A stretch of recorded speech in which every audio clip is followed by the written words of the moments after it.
La libertad, decían, debía significar seguridad. Pero ¿qué pasa cuando quienes por fin prueban la vida libre empiezan a desaparecer uno por uno? ¿Y los únicos que se dan cuenta son los que no tienen a quién acudir? ¿Qué ocurre cuando el silencio se convierte en un arma y a los desaparecidos solo los lloran aquellos a quienes la sociedad finge que no existen? Esto fue lo que ocurrió en el condado de Ashland, Georgia, en los años posteriores a la Guerra Civil. Y lo más inquietante es que tuvieron que pasar décadas antes de que alguien fuera de esa comunidad siquiera admitiera que algo iba mal. Esta es la historia de cómo todo un sistema conspiró para fingir que no había crímenes, incluso cuando las pruebas se acumulaban. Es la historia de un hombre que se negó a apartar la mirada, y del precio que su comunidad pagó por buscar la verdad en un lugar donde la verdad era peligrosa. Thomas Hayes había pasado 34 años de su vida siendo propiedad de otros. 34 años despertando antes del amanecer para trabajar una tierra que nunca sería suya,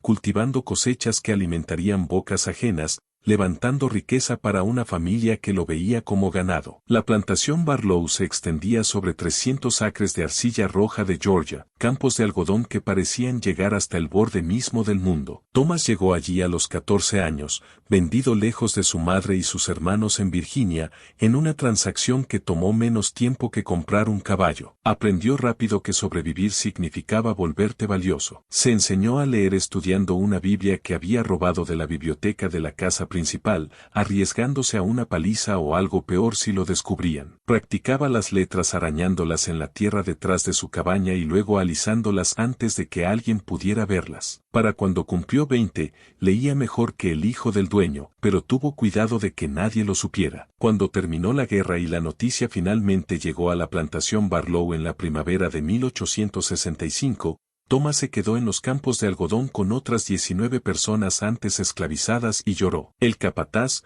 un hombre llamado Gideon Watts, que había blandido su látigo con crueldad casual durante 15 años, dio la noticia con una rabia apenas contenida. Son libres, dijo, haciendo que la palabra sonara como una maldición. El gobierno dice que pueden irse, pero a dónde vayan y cómo sobrevivan, ese ya es su problema. No tenían dinero, ni educación fuera de lo que habían aprendido en secreto, ni protecciones legales que valieran el papel en que estaban impresas. Pero sí tenían algo que jamás habían tenido, el derecho a marcharse. Y la mayoría se fue. Se dispersaron como semillas al viento, algunos rumbo al norte, detrás de rumores de trabajos en fábricas, otros hacia el oeste, hacia territorio abierto. Muchos simplemente caminaron hasta encontrar un lugar que no les recordara cadenas. Sarah Clemens fue la primera en irse, decidida a encontrar a su hija, vendida a una plantación de Alabama 8 años antes. Marcus Phelps partió hacia Atlanta, donde había oído que los libertos estaban construyendo sus propias escuelas e iglesias. Los más jóvenes,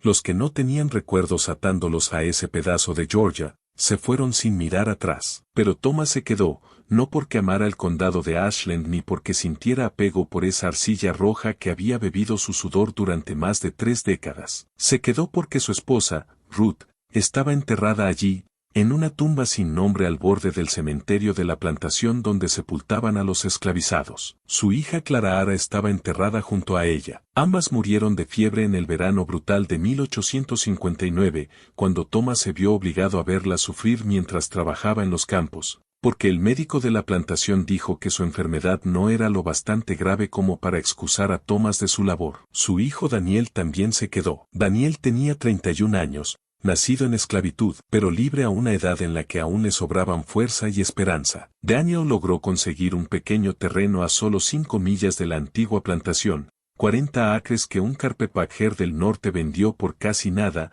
más interesado en dinero rápido que en un precio justo. La tierra era pobre y se inundaba con facilidad, pero era tierra que Daniel podía trabajar para sí mismo. Thomas no fue el único en quedarse. Unas 60 personas liberadas permanecieron en el condado de Ashland tras la guerra, la mayoría agrupándose en un área que empezó a conocerse como Freeman's Quarter, aunque ningún documento oficial la llamaba así y, desde luego, ningún mapa la mostraba. Era tierra que nadie más quería, pantanosa en temporada de lluvias cuando el río Ocal se desbordaba, dura y terca en sequía cuando el sol cocía el suelo hasta parecer ladrillo. Había serpientes de cascabel en la hierba alta y mosquitos densos como niebla en las tardes de verano. Pero era de ellos, o lo más parecido a serlo, en un lugar donde la ley seguía escrita por quienes hacía poco los habían poseído. Levantaron casas con madera recogida y pura determinación. Thomas construyó su cabaña con tablas rescatadas de un viejo granero de tabaco derrumbado por una tormenta, mezclando arcilla y musgo para tapar las rendijas entre los tablones. Medía 12 pies por 10 pies, con una chimenea de piedra que él mismo levantó y un techo que solo goteaba en 3 sitios. Había vivido en peores lugares, muchísimo peores. Sembraron verduras en una tierra a la que había que arrancarle cooperación, oqueida, hojas de col, batatas, frijoles. Fundaron una pequeña iglesia en una estructura que antes servía para secar tabaco, sacando los viejos estantes e instalando bancos toscos que Daniel y otros 2 hombres construyeron. Alguien encontró una campana vieja, agrietada pero aún útil, y la colgó afuera. Cuando sonaba los domingos por la mañana, el eco cruzaba el asentamiento llamando a la gente al culto. Thomas, que había aprendido a leer estudiando en secreto aquella Biblia robada años atrás, se convirtió en el escribiente informal de la comunidad. Anotaba nacimientos y muertes, matrimonios y acuerdos de tierra, guardándolo todo en un libro de cuentas que compró con el primer dinero que ganó como hombre libre.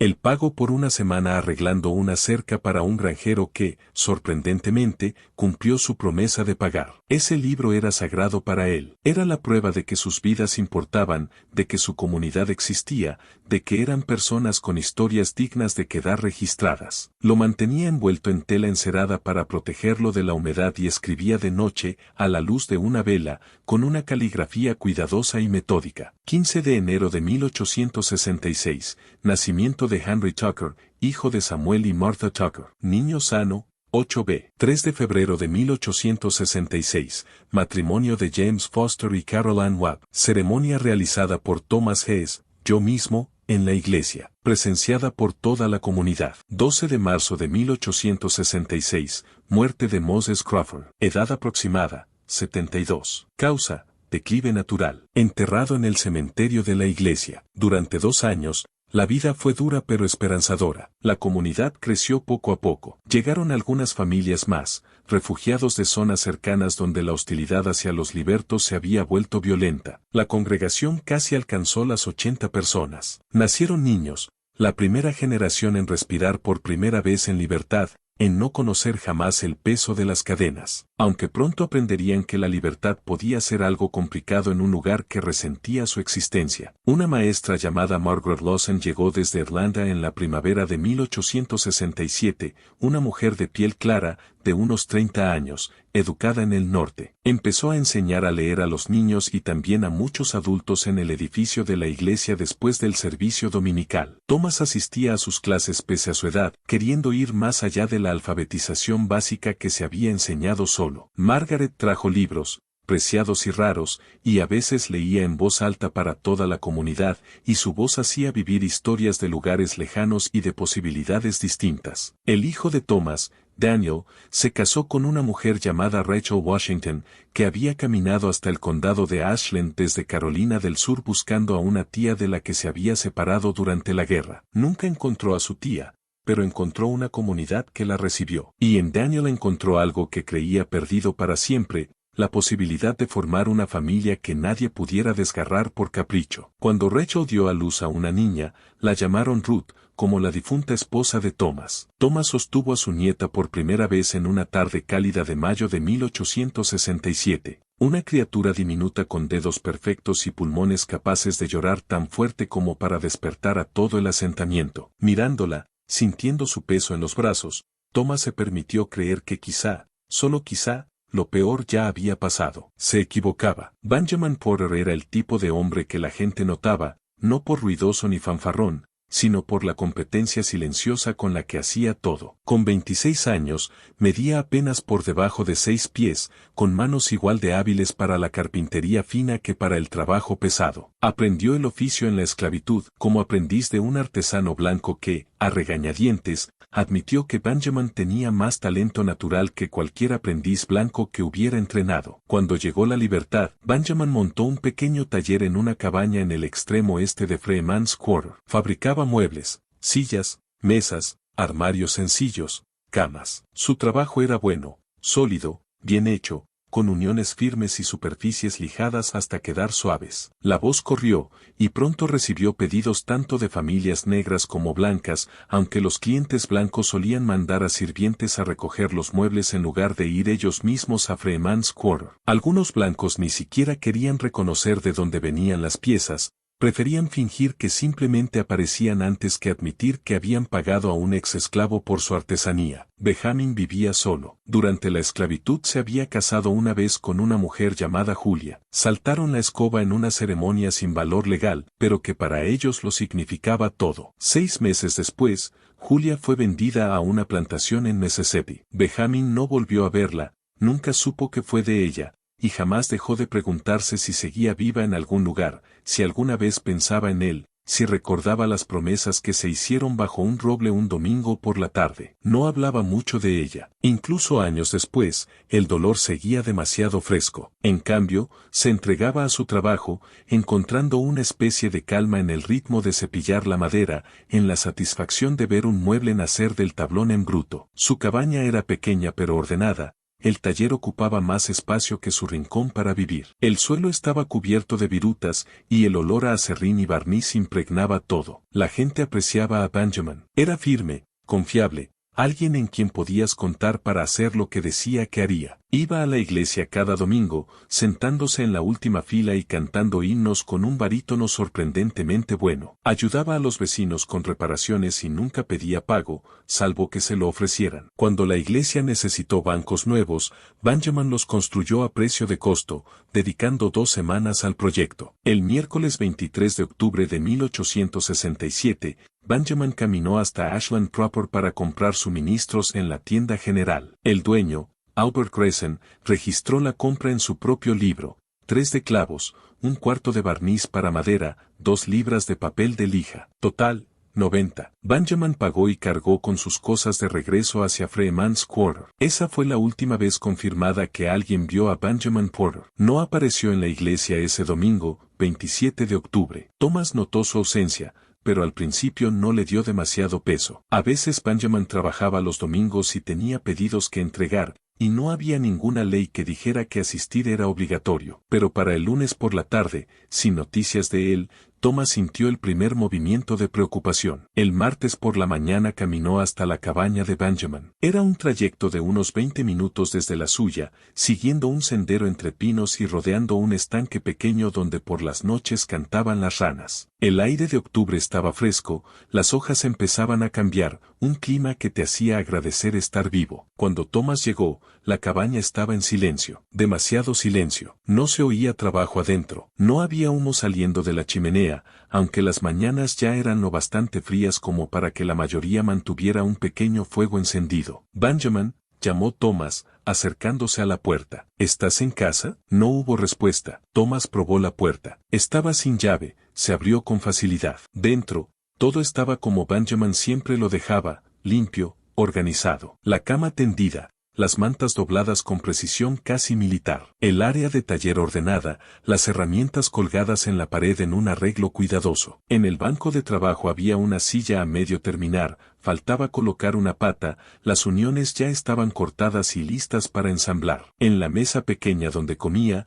Thomas encontró un plato con restos de comida, migas de pan de maíz, una mancha de frijoles. El plato estaba seco. Esa comida se había comido hacía días. A un lado había una taza vacía. Una vela se había consumido hasta quedar en un trocito. Nada parecía revuelto. No había señales de pelea, ni muebles volcados, ni sangre, ni indicios de violencia. Las pocas pertenencias de Benjamin seguían allí: ropa de repuesto en ganchos, la navaja de afeitar sobre una repisa, una cajita de madera donde guardaba su dinero. Thomas la abrió y encontró $3.40 adentro. Dinero que Benjamin ahorraba para comprar más herramientas. Pero Benjamin no estaba. Thomas se quedó de pie en esa cabaña callada, sintiendo que el miedo se le asentaba en el estómago como una piedra. Algo andaba mal, muy mal. La gente no desaparecía así, dejando atrás su dinero, sus herramientas, su trabajo sin terminar, su vida entera. Empezó a preguntar en la comunidad. ¿Alguien había visto a Benjamin desde el miércoles? Sarah Tucker,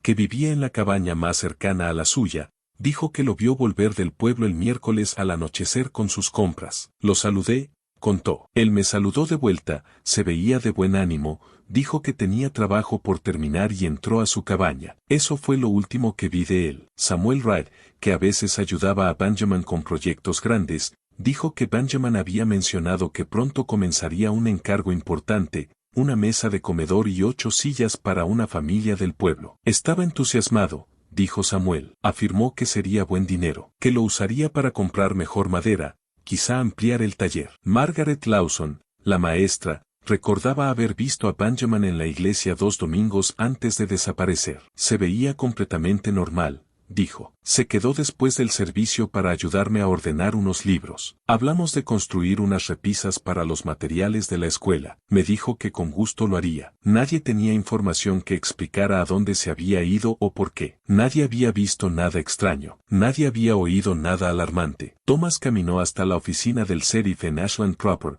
la parte blanca del pueblo, donde a los libertos se les toleraba durante horas de trabajo, pero se esperaba que se fueran antes del atardecer. El pueblo era pequeño, construido alrededor de una plaza central con un juzgado en el centro. La mayoría de edificios eran de madera, algunos mostraban el desgaste de la guerra, otros estaban recién pintados en un intento de recuperar la prosperidad de antes. La oficina del sheriff William Parrish estaba en la planta baja del juzgado, una habitación con un escritorio, un armero y carteles de "Se busca" en las paredes. Parris era un hombre de cuello grueso, de unos 50 años, que había sido capitán del ejército confederado. Volvió al condado de Ashland tras la guerra y fue elegido sheriff en cuestión de meses, con una campaña basada en mantener el orden y proteger los valores tradicionales, que todos entendían como mantener a los libertos en su sitio. Parris leía un periódico cuando Thomas entró, con las botas sobre el escritorio. Miró hacia arriba con irritación evidente. ¿Qué quieres?,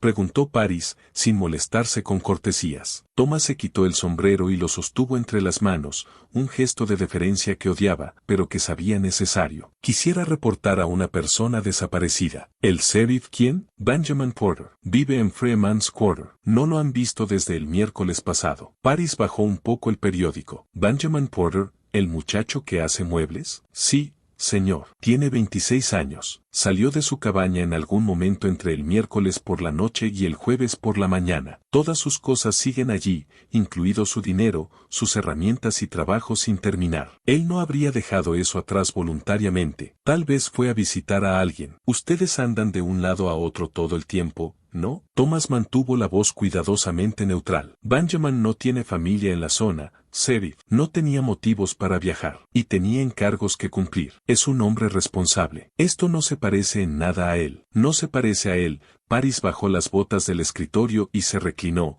mirando a Thomas con una mezcla de burla y desprecio. ¿Sabes lo que yo creo? Creo que tu Benjamin Porter decidió que la libertad significaba poder agarrar e irse a donde quisiera, cuando quisiera. A lo mejor se aburrió de hacer muebles y fue a probar suerte en otro lado. Eso hacen ustedes, ¿no? Ningún sentido de responsabilidad ni compromiso. Dejó $340, señor. Y herramientas valiosas. Nadie abandona todo lo que tiene sin decirle una palabra a nadie. La gente hace cosas raras. Parris volvió al periódico, en un gesto claro de despedida. Si aparece, me avisas. Pero no voy a organizar una búsqueda porque algún muchacho de color decidió mudarse. Thomas se quedó un instante allí, y la comprensión lo golpeó con una claridad terrible. No habría investigación, ni búsqueda, ni interés oficial. A ojos de la ley, la desaparición de Benjamin Porter no importaba, ni siquiera contaba como un problema. ¿Algo más?, preguntó Parris, sin levantar la vista. No, señor, dijo Thomas en voz baja. Nada más. Salió de la oficina del sheriff con una impotencia que no sentía desde antes de la libertad, otras circunstancias, pero la misma realidad de fondo. Sus vidas no importaban para los que mandaban. Pero Thomas Hess no había sobrevivido 34 años de esclavitud sin aprender resistencia. Si las autoridades no buscarían a Benjamin, la comunidad lo haría por su cuenta. Ese mismo día organizó una partida de búsqueda. 15 hombres de Freeman's Quarter pasaron 3 días recorriendo bosques y pantanos alrededor del asentamiento, gritando el nombre de Benjamin, buscando cualquier rastro. Buscaron en cuadrícula para cubrir cada zona posible. Se metieron en ciénagas, empujaron maleza, revisaron estructuras abandonadas. No hallaron nada, ni huellas, ni señales de lucha, ni objetos tirados, ni un cuerpo. Era como si Benjamin Porter hubiera dejado de existir, como si se hubiera evaporado en el aire de octubre sin dejar una sola marca. Tras 3 días tuvieron que rendirse. La gente tenía su propio trabajo, sus propias familias que alimentar. No podían dedicar cada hora a buscar a alguien que no había dejado pistas. En la iglesia ese domingo, el reverendo Matthew Foster, un hombre que había predicado en secreto durante la esclavitud y ahora guiaba a la congregación abiertamente, elevó una oración por el regreso seguro de Benjamin. Toda la comunidad inclinó la cabeza, y Thomas S. escuchó esas palabras mientras una certeza se le afirmaba en el pecho. Benjamin no iba a volver. Algo terrible le había pasado. Después del servicio, Thomas abrió su libro de cuentas y escribió con su letra cuidadosa. 27 de octubre de 1867, Benjamin Porter, 26 años, desaparecido desde aproximadamente el 23 o 24 de octubre. Última vez visto el miércoles 23 por la tarde, regresando de Ashland Proper con suministros. Cabaña hallada sin señales de alteración. Todas las pertenencias presentes. Sheriff Parry se negó a investigar, sugiriendo que el señor Porter se fue. Búsqueda comunitaria realizada del 28 al 30 de octubre. Sin rastro. Estado.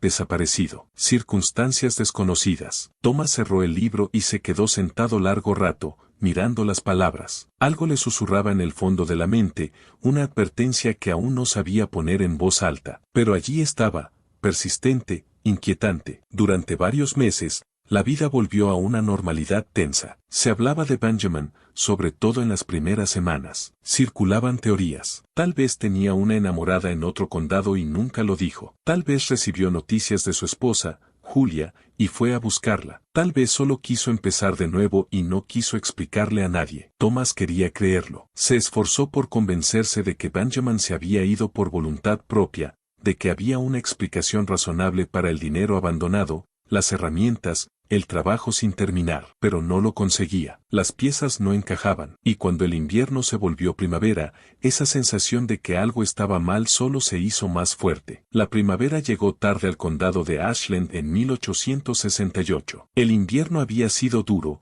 más frío de lo habitual, con tormentas de hielo que quebraban ramas y volvían el camino peligroso. La gente de Freeman's Quarter resistió esos meses, quemando leña para calentarse y gastando reservas de comida que nunca alcanzaban del todo. Para marzo, cuando el clima por fin empezó a templarse, todos tenían hambre de renovación. Se plantaron huertos. Se retomaron reparaciones pospuestas. Los niños, encerrados durante meses en cabañas pequeñas, salieron a jugar en barro y sol. Esther Vaughan fue una de las personas más ocupadas esa primavera. Con 41 años, era partera desde los 16. Había ayudado a nacer a docenas de bebés durante la esclavitud, negros y blancos, trabajando sin paga, pero ganándose fama de hábil y cuidadosa. Tras la libertad siguió con su oficio, ahora cobrando lo suficiente para mantenerse a ella y a su hija, Lizzie. Esther era una mujer menuda, con canas, que solía cubrirse con pañuelos de colores vivos. Tenía manos rápidas y seguras,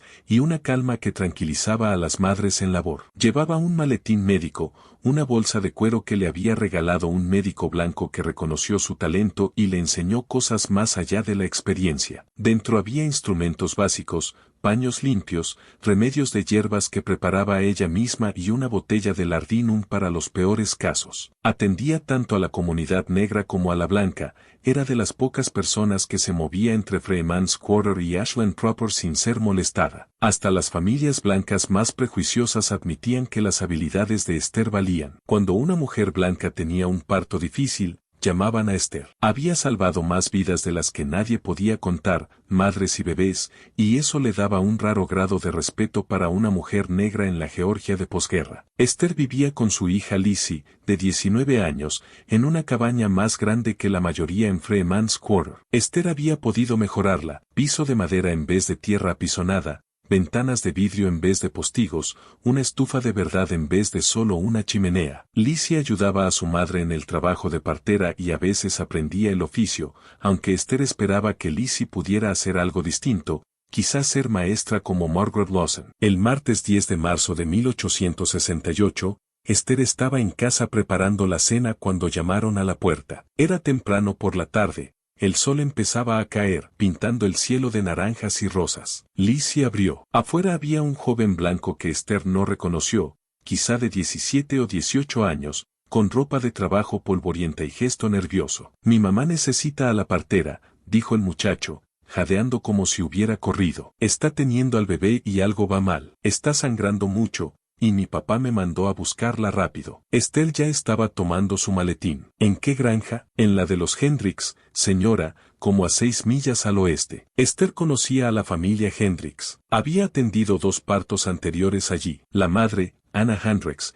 era pequeña y había tenido nacimientos difíciles. Si estaba hemorragiando, podía ser mortal para ella y el bebé. Voy ahora mismo, dijo Esther. Se volvió hacia Lizzie. Probablemente me quede toda la noche. No me esperes. Ten cuidado, mamá, dijo Lizzie, con algo en la voz que Esther recordaría después, un miedo que iba más allá de la preocupación normal por un parto difícil. Esther besó a su hija en la mejilla y siguió al joven hacia afuera. La tarde era fresca y agradable, el primer calor real tras el invierno brutal. Olía a tierra y a brotes nuevos, la promesa de la primavera. Su vecina Sarah Tucker estaba afuera, haciendo tareas de la tarde. Le gritó a Esther, ¿a dónde vas a esta hora? A la granja Hendricks, respondió Esther. Viene un bebé. Que te vaya bien, dijo Sarah, saludando con la mano. Esas fueron las últimas palabras que alguien de Freeman's Quarter escuchó de Astor Vaughan. A la mañana siguiente, cuando Lizzie se despertó, la cama de su madre estaba vacía. No era raro. Los partos complicados se alargaban. Pero al mediodía,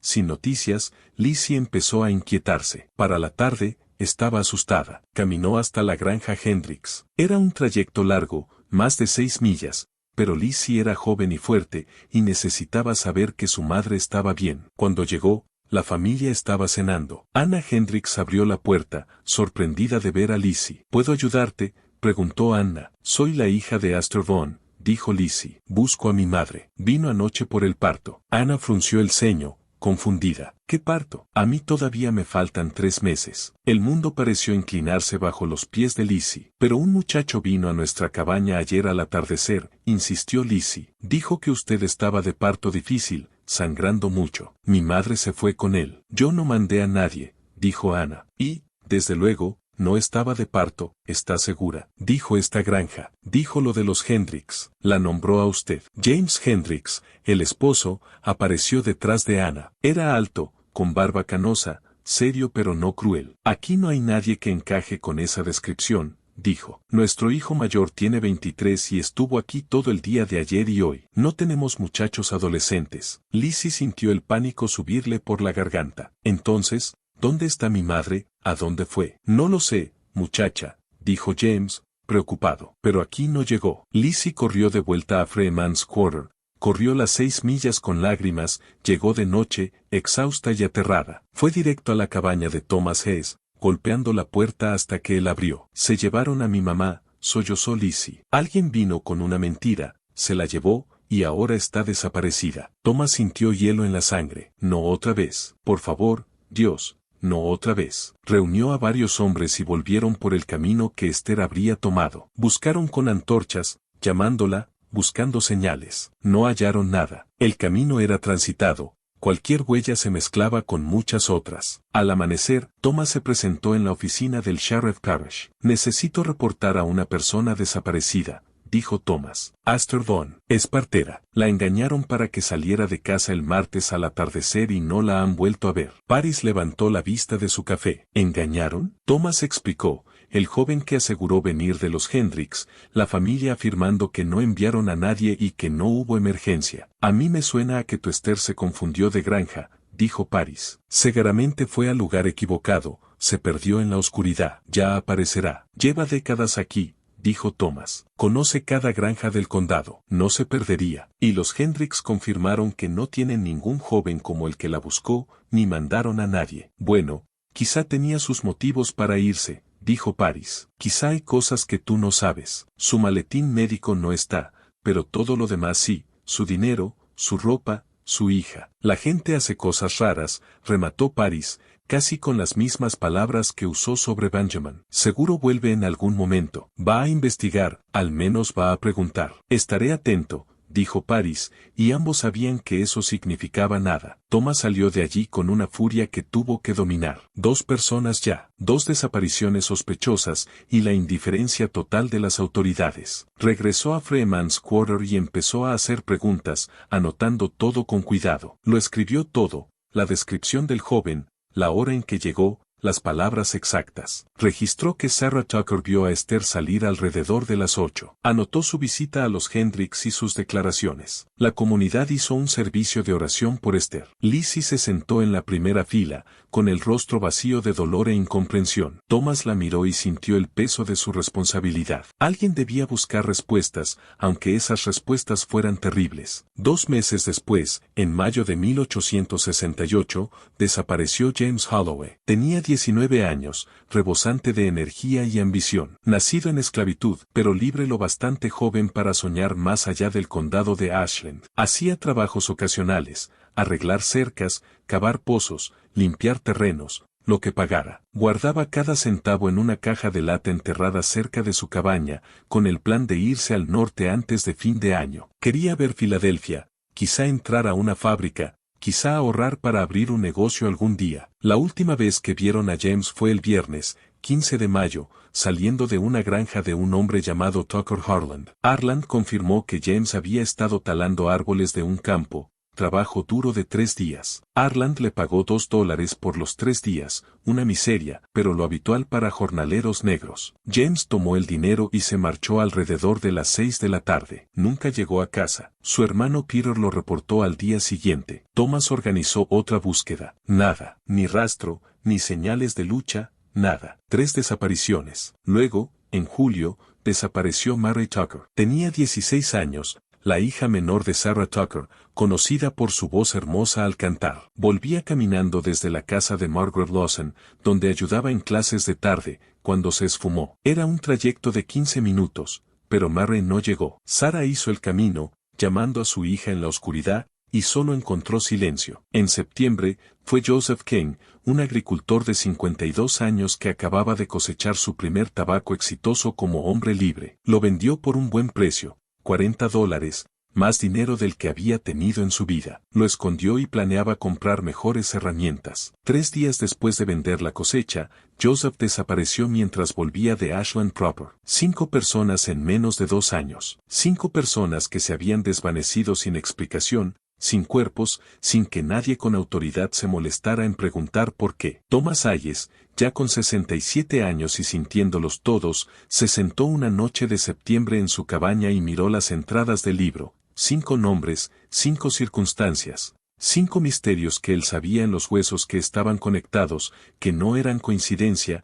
que eran prueba de algo oscuro y deliberado ocurriendo en el condado de Ashland. Abrió una sección aparte en el libro, dedicada solo a las desapariciones. Anotó todo lo que sabía de cada caso, buscando patrones, conexiones, cualquier cosa que explicara lo que pasaba. Y, poco a poco, con dolor, un patrón empezó a mostrarse. Thomas Hayes no era detective. No tenía formación, ni autoridad para interrogar, ni recursos más allá de su determinación y su capacidad de escribir lo que veía. Pero sí tenía una vida entera de observar, de escuchar, de notar lo que ocurría alrededor, habilidades talladas durante décadas de esclavitud, cuando sobrevivir dependía de leer situaciones y entender dinámicas no dichas. Empezó creando un registro detallado de cada desaparición. A la luz de la vela, en su cabaña, pasaba horas escribiendo y ordenando ideas, intentando poner sentido al caos. Para cada persona desaparecida, registraba nombre completo y edad, descripción física, lugar y hora de la última vez vista, quién la vio y en qué circunstancias, qué hacía, a dónde iba, qué dejó atrás, y cualquier detalle extraño o sospechoso. Dibujó un mapa del condado de Ashland en un papel grande, trazando caminos, el río, granjas y asentamientos. Marcó Freeman's Quarter con claridad y luego puso una X con iniciales donde cada persona fue vista por última vez. Al mirar el mapa, vio algo de inmediato. Los 5 habían desaparecido en o cerca de zonas blancas del condado. Ninguno se había esfumado dentro de Freeman's Quarter. Hizo una línea de tiempo, en orden. Benjamin Porter, 23 o 24 de octubre de 1867. Esther Vaughan, 10 de marzo de 1868, al atardecer. James Holloway, 15 de mayo de 1868, al atardecer. Mary Tucker, 22 de julio de 1868, al atardecer. Joseph King, 17 de septiembre de 1868, al atardecer. Los 5 habían desaparecido de tarde o de noche, ninguno a plena luz del día. Hizo una lista de lo que hacía cada uno cuando se esfumó. Benjamin volvía de comprar suministros en el pueblo. Esther respondía a una falsa emergencia médica. James salía de una granja tras terminar un trabajo pagado. Mary caminaba de regreso al anochecer. Joseph volvía del pueblo después de vender su cosecha. Los 5 estaban vinculados a trabajos o servicios para familias blancas. Los 5 viajaban solos o estaban aislados en el momento de desaparecer. Thomas compartió sus hallazgos con Daniel y con unos pocos hombres de confianza, el reverendo Foster, Samuel Wright y Marcus Webb, un hombre que había luchado en el ejército de la Unión y pensaba en términos de táctica y amenaza. Se reunieron en la cabaña de Thomas una tarde fresca de finales de octubre de 1868, exactamente un año después de la desaparición de Benjamin Porter. Se sentaron en taburetes y barriles, apretados, hablando apenas en susurros aunque nadie pudiera oírlos. Thomas extendió el mapa y la línea de tiempo sobre la mesa. Miren esto, dijo. Miren el patrón. Estudiaron los papeles en silencio. Marcus Webb, que sabía leer gracias al ejército, recorrió la línea de tiempo con el dedo. Todas al atardecer, dijo. Es más fácil llevarse a alguien en la oscuridad. Y todas cerca de zonas blancas, añadió Samuel. Todas lejos de los nuestros. Nos están cazando, dijo Daniel, con la voz tensa de rabia. Alguien está llevándose a nuestra gente a propósito. ¿Pero quién? Preguntó el reverendo Foster. ¿Y por qué? ¿Qué gana alguien con esto? Esa era la pregunta que Thomas aún no podía responder. Pero tenía teorías oscuras que casi le daba miedo decir en voz alta. Durante la esclavitud, dijo Thomas con cuidado, éramos valiosos como propiedad. Éramos riqueza, trabajo, ingreso. Cuando la esclavitud terminó, quienes nos poseían perdieron esa riqueza. Algunos lo perdieron todo. ¿Crees que alguien intenta, qué? Preguntó Marcus. ¿Recapturarnos? ¿Traer de vuelta la esclavitud? La mano de Marcus se movió sin querer hacia la cadera, donde antes llevaba su revólver del ejército, el que le obligaron a entregar al volver a Georgia. Creo, dijo Thomas despacio, que hay gente que se niega a aceptar que somos libres. Gente furiosa por lo que perdió, buscando maneras de mantener el orden de antes con otros nombres. ¿Pero cómo? Preguntó Daniel. ¿A dónde los llevarían? Ya no se puede tener esclavos abiertamente. La ley, lo cortó Thomas con amargura, exige que alguien la haga cumplir. ¿Y quién hace cumplir la ley en el condado de Aslin? El Sheriff Parrish, dijo Samuel. En su rostro apareció la comprensión, seguida del miedo. ¿Crees que el sheriff está metido? Creo que el sheriff no ha mostrado el menor interés en investigar. Creo que desestimó cada preocupación que le llevé. Creo que... Thomas dudó un instante y luego siguió. Creo que si el sheriff está involucrado, si está protegiendo a quien sea responsable, todo lo que hemos visto empieza a tener sentido. El silencio cayó sobre el grupo. Era terreno peligroso. Acusar al sheriff, incluso en privado, era el tipo de cosa que podía costarle la vida a un hombre negro en la Georgia de la Reconstrucción. Necesitamos más información, dijo Marcus por fin. Tenemos que saber quién está detrás de esto. Necesitamos pruebas. ¿Cómo? Preguntó el reverendo Foster. No podemos simplemente plantarnos frente a los blancos y exigir respuestas. No, coincidió Thomas, pero sí podemos escuchar, podemos estar atentos. Algunos de los nuestros trabajan en casas blancas, en negocios blancos, oyen cosas. Si nos organizamos, si empezamos a reunir información de manera sistemática. Esa noche hablaron durante horas y diseñaron una estrategia. Identificaron a las personas de la comunidad que tenían contacto frecuente con familias blancas, trabajadoras domésticas, jornaleros, cualquiera que pudiera escuchar conversaciones u observar actividad sospechosa. Thomas coordinaría el esfuerzo, recopilaría la información y lo documentaría todo. Era peligroso. Si corría la voz de que estaban investigando activamente, habría represalias. Pero no hacer nada significaba más desapariciones. Tenían que intentarlo. En las semanas siguientes, Thomas se acercó en silencio a miembros de confianza y les explicó lo que necesitaba. La mayoría aceptó ayudar, movidos por el miedo por su propia seguridad y por la determinación de entender qué le estaba pasando a su gente. La información fue llegando despacio, en fragmentos, en susurros después de la iglesia o en rincones del granero de tabaco en tardes tranquilas. Una mujer llamada Dahlia Fraser apartó a Thomas un domingo a principios de noviembre. Su prima Louise trabajaba como cocinera para los Henderson, una de las familias más ricas del condado. Henderson era dueño de un aserradero y de varios cientos de acres de bosque. Louise oyó algo, dijo Delia en voz baja, algo que la asustó. Thomas se reunió con Louise unos días después en un lugar apartado, lejos tanto de Freeman's Quarter como de la parte blanca del pueblo. Louise era una mujer de 30 y tantos, delgada y nerviosa, con motivos de sobra para temer perder su puesto con los Henderson. Era de los trabajos mejor pagados que una mujer negra podía conseguir en el condado. Necesito que lo entienda, dijo Louise antes de contarle nada. Si esto llega a oídos de los Henderson,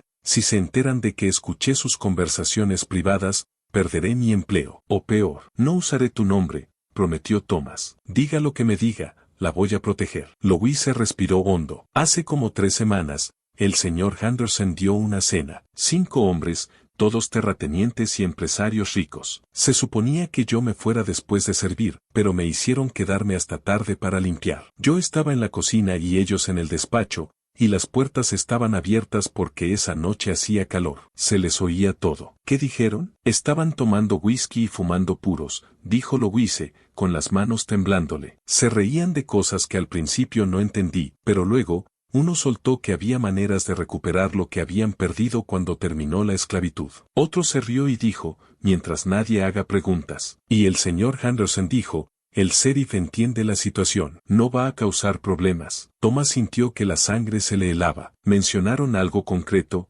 ¿Algún nombre? No nombres de gente de color, si se refiere a eso. Pero uno mencionó algo sobre envíos, y que necesitaban ser más cuidadosos con el espacio entre uno y otro. Otro dijo que el negocio iba bien, que los compradores no estaban preguntando, sonaban satisfechos, confiados. ¿Reconociste a los otros hombres? El señor Arland, el que tiene la maderera y el asunto minero. El señor Yates, el de la desmotadora de algodón. El sheriff Parrish, claro. Y otro hombre que no conocía, más joven, quizá 30, bien vestido. Lo llamaban el señor Phillips. Thomas lo anotó todo más tarde, con la mano temblándole de rabia y miedo. Envíos, compradores. La implicación del sheriff empezaba a encajar, formando una imagen tan atroz que una parte de él quería negarse a creerla posible. Pero sabía que sí, había vivido la esclavitud. Sabía exactamente de lo que era capaz la gente cuando el dinero valía más que la humanidad. En la semana siguiente siguió llegando más información, a cuentagotas. Un hombre llamado Robert Gill,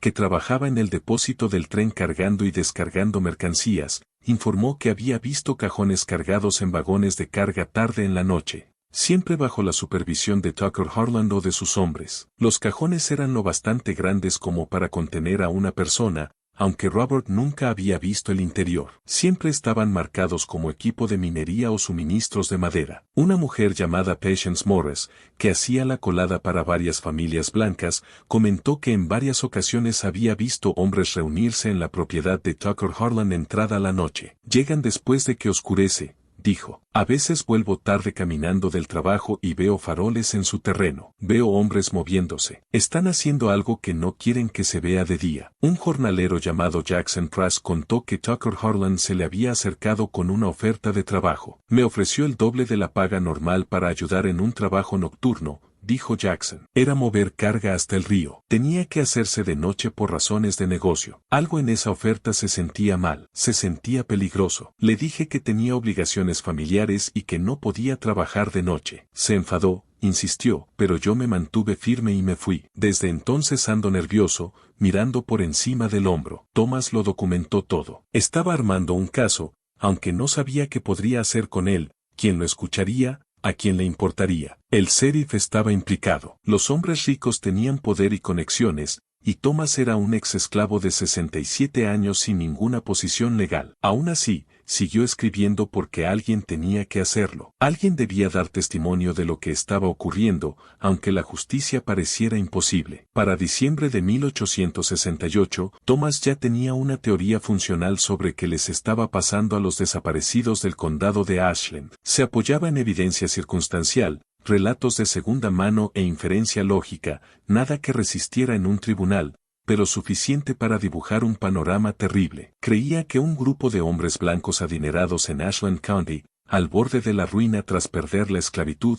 había encontrado la forma de seguir lucrando con trabajo forzado. Estaban capturando a personas liberadas, eligiendo objetivos que podían aislar, gente lejos de su comunidad, gente cuya ausencia no sería notada de inmediato por nadie con poder o influencia. Esas personas eran probablemente drogadas o reducidas por la fuerza y luego trasladadas en secreto. La operación maderera de Tucker Harlan servía como cobertura perfecta, cajones supuestamente llenos de madera o equipo minero, cargados en barcos que bajaban por el río Acmalgi hacia puertos costeros. Desde allí, los cautivos podían ser vendidos a plantaciones remotas, minas o campamentos de trabajo donde nadie haría preguntas y nadie investigaría las condiciones. Era esclavitud bajo otra máscara, no avalada por la ley, pero lo bastante rentable como para que los involucrados aceptaran el riesgo. Y con el Sheriff Parrish asegurando que no habría investigación oficial, el riesgo era mínimo. El sistema era brutal y, a la vez, inteligente. Al espaciar las desapariciones y escoger gente de zonas distintas,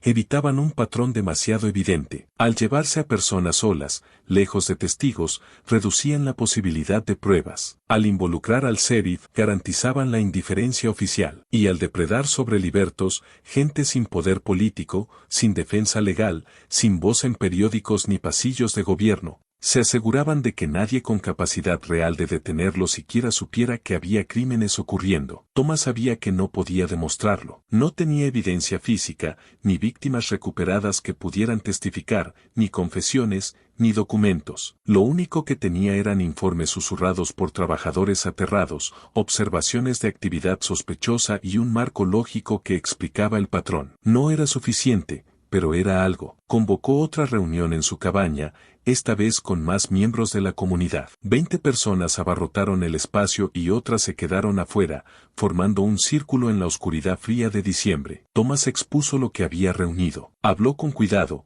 pegándose a los hechos cuando los tenía y señalando con claridad cuando solo podía especular. Les enseñó sus mapas, su cronología, sus testimonios documentados. Cuando terminó, el silencio pesó como una piedra. Finalmente habló Sarah Tucker. Había perdido a su hija Mary en julio, y el dolor le había trazado líneas en el rostro que antes no estaban. Entonces, ¿qué hacemos?, preguntó. Si lo que dices es cierto, si están robando gente y vendiéndola como si siguiéramos en tiempos de esclavitud, ¿qué podemos hacer? Nos protegemos, dijo Thomas. Nos volvemos más difíciles de capturar. Marcus Webb dio un paso al frente. Esto lo aprendí en el ejército. Sobrevives entendiendo las tácticas del enemigo y negándole oportunidades. Ellos emboscan a gente aislada, así que no les damos gente aislada. Esa noche pasaron horas diseñando un protocolo de seguridad para Freeman's Quarter. 1. Nadie viaja solo, especialmente después de oscurecer. Se mueve la gente en grupos de al menos 3. 2. Cualquiera que deba ir a Ashland Proper o trabajar en granjas de blancos informa a varias personas de su plan, a dónde va, cuando espera regresar, qué ruta tomará. 3. Si alguien no vuelve a la hora prevista, la comunidad responde de inmediato con una partida de búsqueda y una consulta pública ruidosa. 4. Quienes trabajen en casas blancas se mantienen alerta ante conversaciones sospechosas y reportan cualquier cosa inusual a Thomas. 5. Cualquiera a quien le ofrezcan trabajo aislado, sobre todo de noche, lo rechaza y reporta el incidente. 6. Niños y adolescentes no viajan a zonas blancas solos bajo ninguna circunstancia. 7. La campana de la iglesia sirve como alarma. Si alguien es amenazado o ve algo sospechoso, toca la campana y la comunidad se reúne. No podemos detenerlos, dijo Thomas. No tenemos el poder para eso, pero sí podemos dificultarlo. Podemos hacerlo más peligroso para ellos. Podemos aguantar hasta que alguien con autoridad decida, por fin, preocuparse. Era un plan frágil, construido sobre una esperanza aún más frágil, pero era lo único que tenían. Aplicaron los protocolos de inmediato. Al principio, a muchos les resultaron incómodos, coordinar horarios, viajar siempre en grupo, gastar tiempo que no les sobraba. Pero el miedo era un motivador poderoso. El miedo a desvanecerse, a ser el siguiente nombre en el libro de Thomas, a no volver a ver a la familia. Durante varios meses, la estrategia funcionó. Nadie más de Freeman's Quarter desapareció en el invierno de 1868-1869. La comunidad se mantuvo vigilante y, poco a poco, la gente empezó a sentirse un poco más segura. Pero Thomas sabía que vivían con tiempo prestado. Los responsables no se habían detenido. Solo les habían negado blancos fáciles, y tarde o temprano se adaptarían. Tarde o temprano encontrarían nuevas formas de aislar víctimas, o irían contra la persona que les estaba complicando el trabajo. Thomas Hayes había sobrevivido 67 años sabiendo reconocer el peligro. En la esclavitud, ese instinto lo mantuvo vivo frente a capataces brutales, castigos arbitrarios y la amenaza constante de ser vendido. En libertad,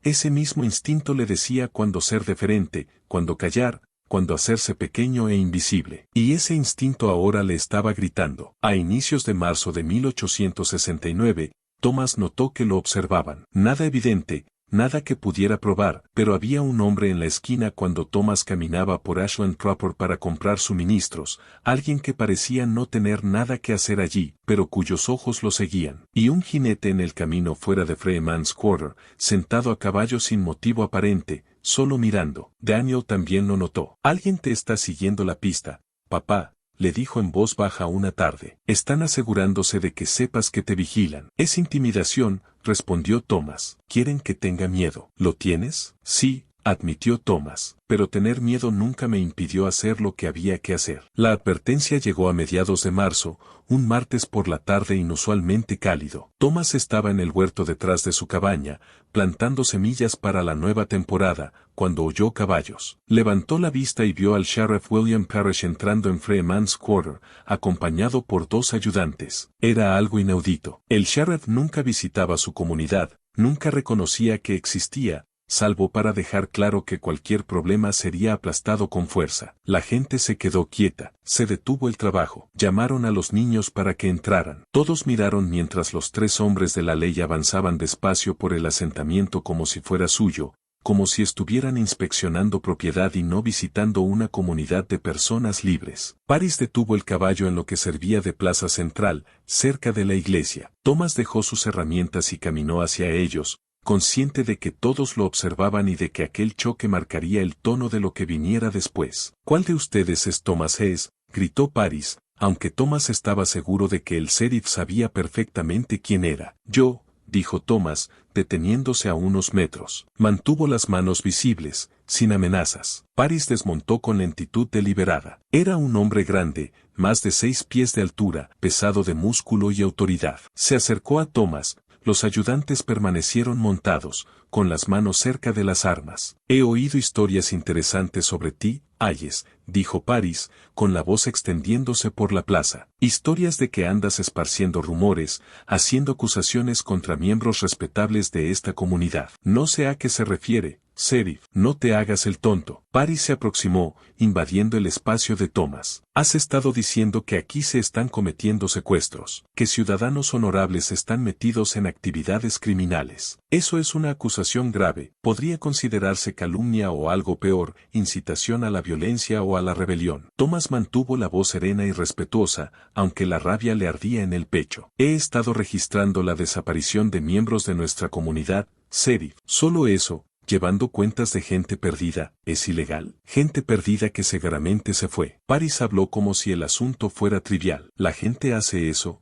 ¿sabes? Se cansa de un lugar y se va a otro. Pasa cuando son libres para vagar a donde quieran. Los 5, preguntó Thomas. ¿Todos se fueron sin decirle a nadie, sin llevarse el dinero ni sus cosas? Esther Vaughan dejó a su hija. Benjamin Porter dejó pedidos de muebles sin terminar. Joseph King dejó $40 escondidos en su cabaña. ¿Eso le suena a gente que planeaba irse? El rostro de Paris se endureció de ira. ¿Estás cuestionando mi criterio? Le estoy pidiendo que investigue, sheriff, que haga su trabajo, que averigüe qué les pasó a esas personas. Mi trabajo es mantener el orden en este condado, y tú estás alterando ese orden con teorías conspirativas y ganas de buscar problemas. Paris se pegó aún más, lo bastante cerca como para que Thomas le oliera el tabaco en el aliento. Que quede muy claro, Hayes, este condado no tolera a negros insolentes que se olvidan de su lugar. La reconstrucción no durará para siempre. Las tropas federales no estarán aquí protegiéndote indefinidamente. Y cuando se vayan, gente como tú va a tener que recordar cómo funcionan las cosas de verdad por aquí. La amenaza era directa. Thomas se obligó a sostenerle la mirada. Solo intento mantener a mi comunidad a salvo. Tu comunidad estaría más segura si dejaras de agitar el avispero, si dejaras de meter sospechas y miedo en la cabeza de la gente, si aceptaras que a veces alguien se va y ahí acaba la historia. Paris dio un paso atrás y se dirigió a la multitud reunida. Y esto vale para todos ustedes. Dejen de escuchar las fantasías paranoicas de este viejo. Ocúpense de lo suyo. Trabajen duro. No busquen problemas. Y no inventen conflictos donde no los hay. Volvió a montar. Los ayudantes lo flanquearon. Antes de irse, Paris miró una vez más a Thomas desde arriba. Esta es tu única advertencia, dijo. ¿Entendido? Sí, señor, respondió Thomas, porque eso era lo que Paris quería oír, lo que necesitaba para sentir que su autoridad quedaba intacta. Los tres hombres se marcharon, dejando una comunidad todavía más asustada. Thomas se quedó en la plaza, consciente de que todos lo miraban, esperando ver qué haría. El reverendo Foster fue el primero en acercarse. Thomas, quizá el sheriff tiene razón. Quizá deberíamos. No, lo cortó Thomas. No tiene razón. Hay 5 personas desaparecidas, 5 que no, simplemente se fueron. Y el sheriff vino hoy no a investigar ni a ayudar, sino a amenazarme para que me calle. Eso te dice todo lo que necesitas saber sobre si tiene razón o no. Marcus Webb dio un paso al frente, incluso con ropa civil conservaba esa postura militar. Están asustados. Vinieron porque tu investigación los está poniendo nerviosos. Eso significa que te estás acercando a algo que quieren mantener oculto. Puede ser, dijo Thomas, o puede que solo quieran intimidarnos para que obedezcamos. De cualquier modo, dijo Daniel, sumándose al grupo, ahora estás en peligro, papá. Ya te marcaron como amenaza. Thomas asintió lentamente. Entonces tendré que ser más cuidadoso, pero no voy a parar. Esa noche, Thomas tomó su libro y toda la documentación y los envolvió con cuidado en tela encerada. Levantó una parte del suelo de su cabaña y creó un compartimento oculto bajo las tablas. Metió allí el libro, los mapas y las notas, volvió a colocar las tablas y esparció tierra y paja para que no se notara nada. Le dijo a Daniel dónde estaba escondido. Si me pasa algo, dijo Thomas, tú sigues esto, documentas todo, te aseguras de que alguien lo recuerde. No te va a pasar nada, dijo Daniel, pero su voz no sonó convencida. Thomas sonrió con tristeza. He vivido 68 años. Hijo, sobreviví 34 años de esclavitud y vi cosas que romperían a cualquiera. Si llega mi hora, estoy listo. Pero este trabajo, esto importa. Alguien tiene que dar testimonio. Prométemelo. Daniel lo prometió. 3 semanas después, fueron por Thomas. Abril en Ashland County era impredecible, un día cálido y agradable, al siguiente frío y tormentoso. La noche del 8 de abril de 1869 era pegajosa y húmeda,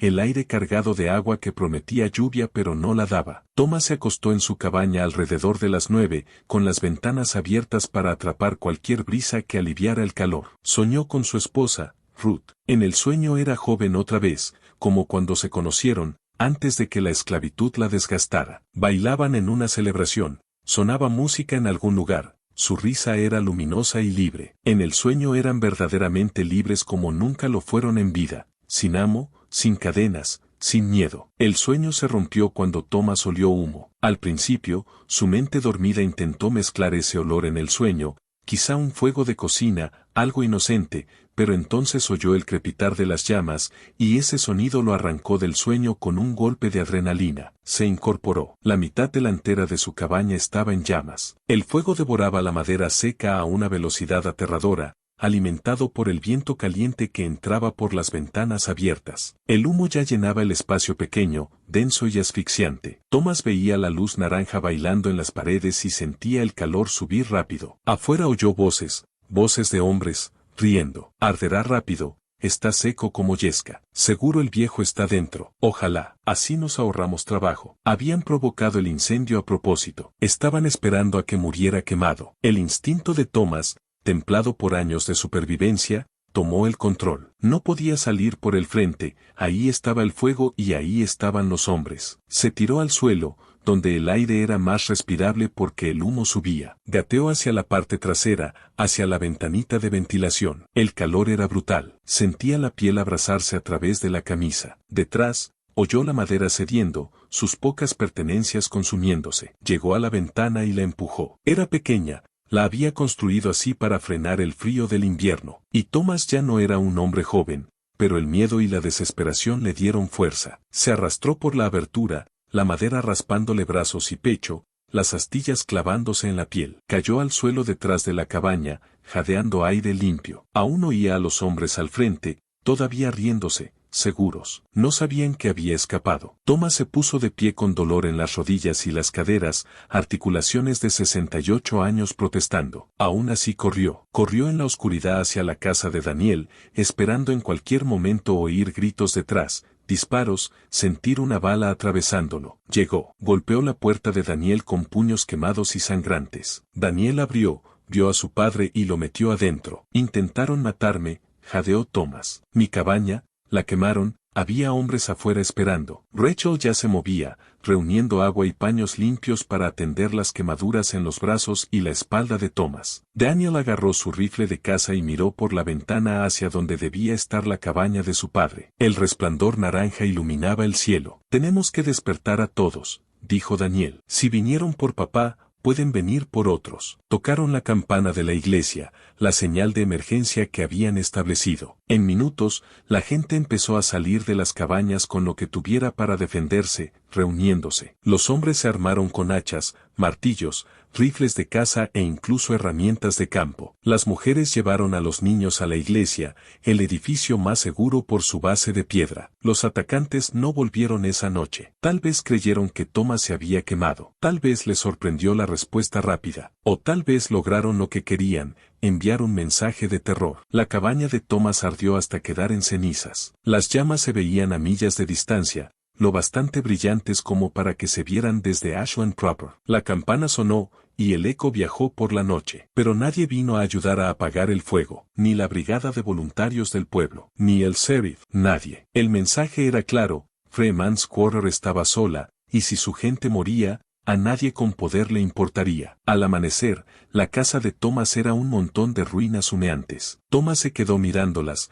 Daniel a su lado, Rachel atendiendo sus quemaduras. Toda la comunidad se reunió, formando un círculo de protección alrededor de él. Debería parar, dijo Thomas en voz baja, áspero por el humo. Si dejo de investigar, de hacer preguntas, quizá dejen en paz al resto. Quizá esto termine. Y si paras, dijo Marcus Webb, ¿qué pasa la próxima vez que alguien desaparezca? ¿Qué pasa cuando se lleven a otro de los nuestros y nadie lo documente, nadie de testimonio? Marcus tiene razón, añadió el reverendo Foster. Lo que haces importa, Thomas. Importa que alguien se niegue a callar. Importa que alguien esté dejando registro. Importa, dijo Sarah Tucker, con la voz quebrada, que alguien quiera recordar a mi Mary, que escriba su nombre, que diga que existió y que lo que le pasó fue injusto. Thomas miró los rostros de su gente, aterrados, pero firmes, sobrevivientes de esclavitud y guerra, decididos a sobrevivir esto también. Pensó en los 5 nombres de su libro y en los desconocidos de otros lugares cuyos destinos no quedaron escritos. Entonces sigo escribiendo,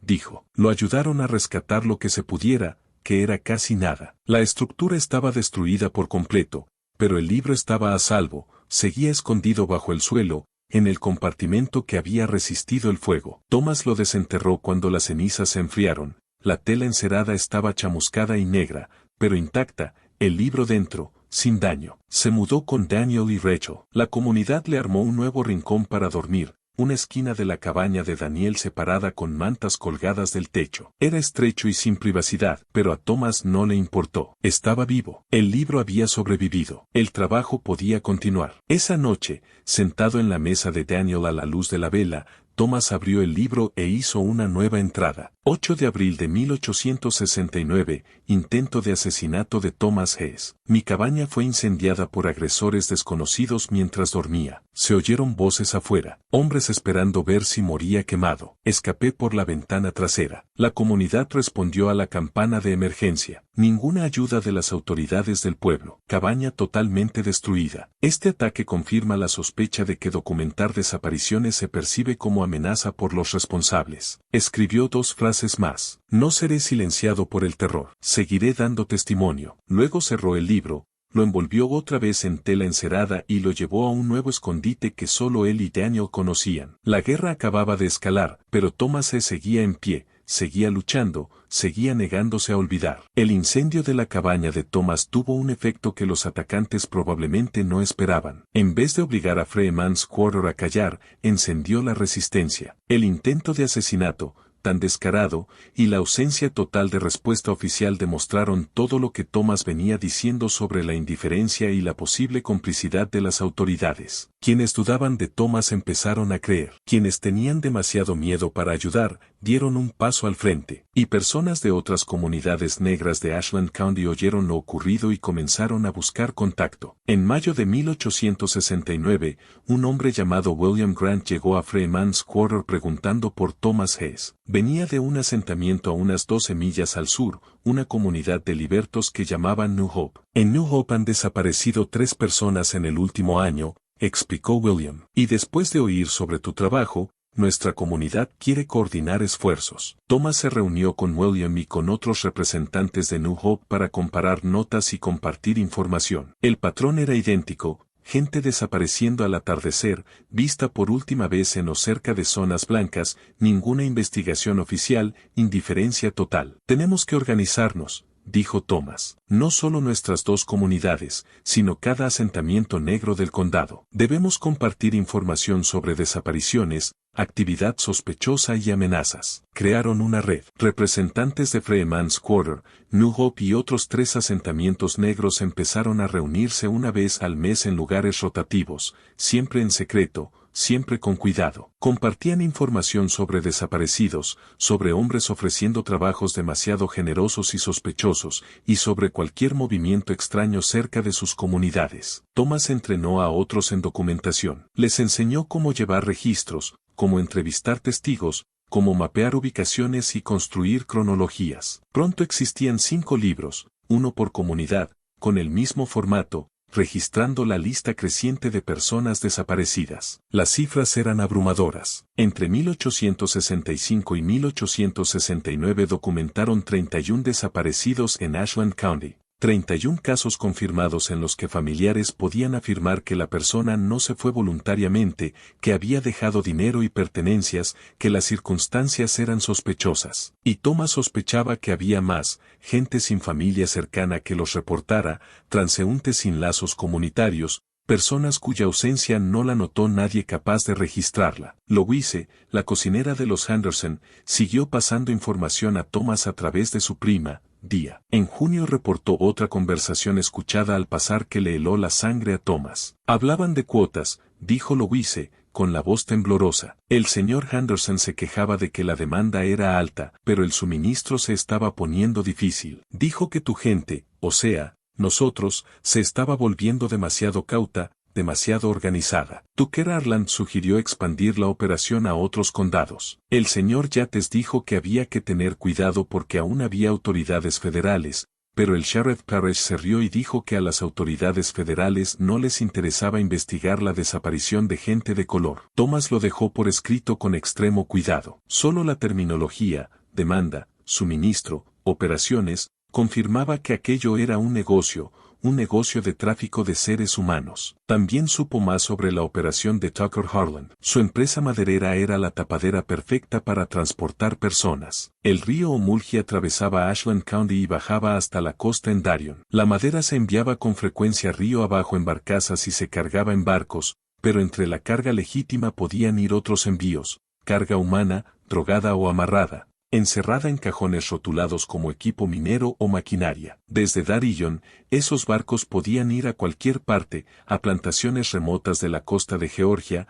a campamentos de trementina en los Pan Barrens, donde la gente trabajaba en condiciones brutales sin supervisión, a minas de fosfato en Florida, donde la mano de obra era barata, peligrosa e invisible para el resto del mundo. Lugares donde podían trabajar a una persona hasta matarla y nadie haría preguntas. Era una cadena de suministro, comprendió Thomas con horror. Igual que en la esclavitud, intermediarios capturando y vendiendo seres humanos a compradores que necesitaban trabajo barato. La única diferencia era que ahora debía hacerse a escondidas, sin el marco legal, pero con el mismo incentivo económico intacto. A través de la red, Thomas oyó de patrones similares en condados vecinos. Una comunidad en Burke County había perdido 6 personas en 2 años. Otra en Jefferson County reportó 9 desapariciones. El problema era regional, probablemente estatal, quizá en todo el sur, y nadie con autoridad investigaba. La RAD no se limitó a documentar. También mejoraron estrategias de protección. Coordinaron fechas. Si un asentamiento enviaba gente al pueblo para el día de mercado,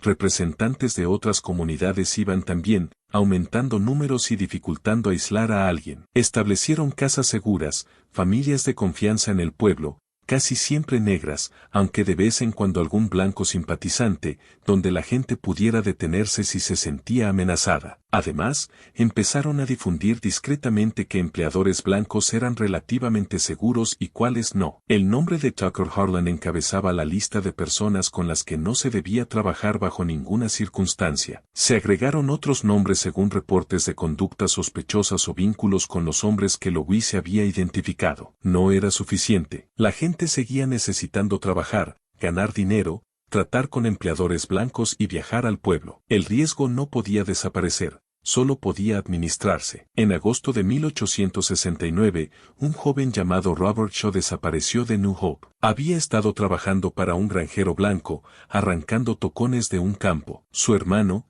Henry, dijo que a Robert le ofrecieron dinero extra para quedarse hasta tarde y terminar el trabajo después de oscurecer. Henry le advirtió que no lo hiciera, casi le rogó que volviera a casa a la hora normal, pero Robert necesitaba el dinero. Su esposa estaba embarazada y quería ahorrar antes de que naciera el bebé. Robert nunca regresó. 3 semanas después, su esposa dio a luz a una niña a la que llamó Robert's Grace. Watt Thomas escribió tanto el nacimiento como la desaparición en su libro, La alegría y la tragedia en la misma página, con tinta emborronada donde cayeron sus lágrimas. La red siguió creciendo durante el resto de 1869 y a lo largo de 1870. Para la primavera de 1870 ya tenían representantes de 8 comunidades negras, cubriendo buena parte de Ashland County y zonas de 2 condados vecinos. Habían documentado 42 desapariciones en total, y seguían sumándose a medida que más personas se enteraban de la red y se presentaban con información sobre familiares desaparecidos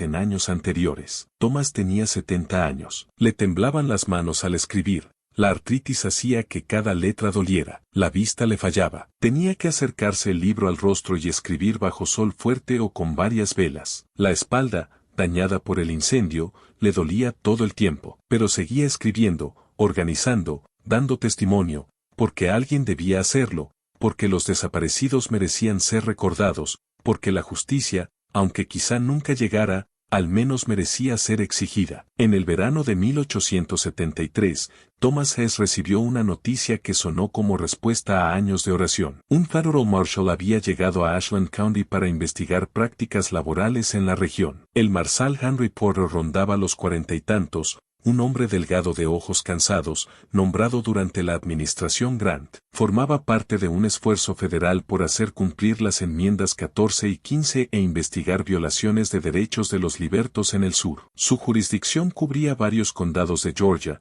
y seguía pistas sobre trabajo forzado, deuda, peonaje y otros esquemas para mantener la esclavitud bajo otros nombres. Thomas se enteró por Margaret Lawson, la maestra, que había visto al marshal en el pueblo preguntando sobre condiciones laborales. El corazón de Thomas dio un salto. Por fin, alguien con autoridad real, alguien que pudiera exigir testimonios, pedir documentos, arrestar sospechosos. De inmediato intentó contactarlo, enviando recado a través de Margaret. Tenía información importante. Porter aceptó reunirse con él en la iglesia de Freeman's Quarter, lejos de la parte blanca del pueblo, donde un encuentro así llamaría menos la atención. Se vieron un martes por la tarde en julio. Thomas llevó su libro y toda la documentación reunida durante 6 años, mapas, cronologías, declaraciones, todo. También llevó representantes de la red, personas capaces de corroborar información y testificar el patrón. El Marshal Porter llegó con un asistente, un hombre más joven que tomaba notas. Porter fue cortés y trató a los hombres y mujeres negros con un respeto poco común en funcionarios blancos. Escuchó con atención mientras Thomas presentaba su evidencia. Thomas había preparado esa reunión,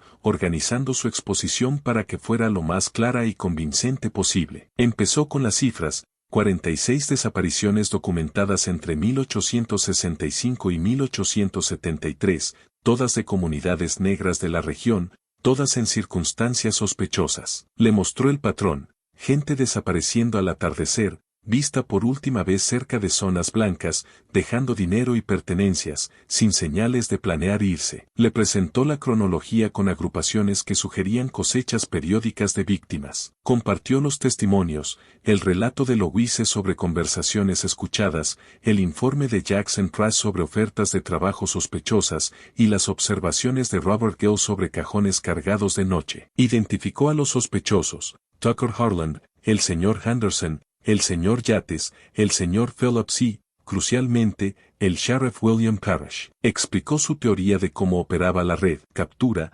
transporte y envío a operaciones de trabajo remotas donde nadie investigaría. Porter lo oyó todo. Estudió el libro, pasando el dedo por la lista de nombres. Examinó los mapas. Leyó las declaraciones de los testigos. Su expresión se fue tornando cada vez más preocupada. Cuando Thomas terminó, Porter guardó silencio un largo instante. Luego se frotó el rostro con ambas manos, y en ese gesto Thomas vio algo que le hundió el estómago: el cansancio de un hombre que sabe cómo se ve la verdad, pero también sabe lo poco que importa la verdad cuando se enfrenta al poder arraigado. Señor Hayes, dijo Porter por fin, esta es la documentación más exhaustiva de violaciones de derechos civiles que he visto en mis 3 años en este cargo. Ha hecho un trabajo extraordinario aquí. Un trabajo que debería sustentar múltiples arrestos y procesos. La esperanza ardió en el pecho de Thomas. Entonces investigará. Seguirá esto. Lo intentaré, dijo Porter con cautela, pero necesito que entienda a qué nos enfrentamos. Todo lo que me ha mostrado es una evidencia circunstancial muy convincente. Construye un caso sólido de lo que usted cree que está ocurriendo, pero no tengo pruebas físicas. No tengo testigos que hayan visto un secuestro en el momento en que ocurrió. No tengo víctimas recuperadas que puedan declarar sobre lo que les hicieron. No tengo documentos de los sospechosos. No tengo confesiones. No tengo evidencia directa. Tenemos declaraciones,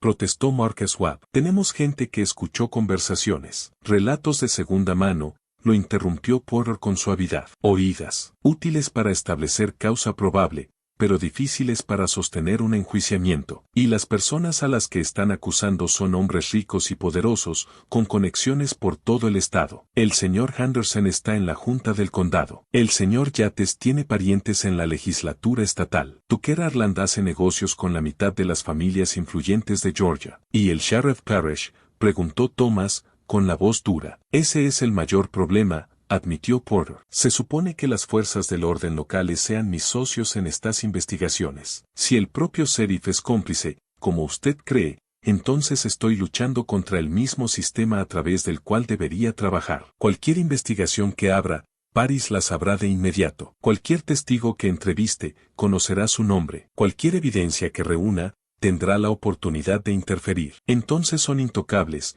dijo Daniel con amargura. Eso es lo que nos está diciendo. Le estoy diciendo que el sistema está diseñado para proteger a hombres como ellos, dijo Porter, pero eso no significa que no vaya a intentarlo. Porter miró a Thomas con algo parecido a admiración. Usted lleva años peleando esta batalla, señor Hayes, sin recursos, sin autoridad, con la vida en juego. No puedo hacer menos que intentarlo, sabiendo lo que usted ha logrado. Porter explicó lo que haría. Presentaría un informe ante sus superiores, documentando el patrón de desapariciones y la evidencia de Thomas. Pediría permiso para abrir una investigación formal. Solicitaría autoridad para citar registros de la empresa de Tucker Harland y de otros implicados. Intentaría encontrar evidencia física, registros de envíos, transacciones financieras, cualquier cosa que pudiera probar la operación de tráfico, pero fue honesto sobre las dificultades. Aun si encuentro pruebas y presento cargos, dijo Porter, el caso iría ante un juez local y un jurado local aquí en Ashland County. ¿Qué cree que probabilidades hay de lograr una condena cuando los acusados son hombres blancos ricos y las víctimas son? Se detuvo. De color,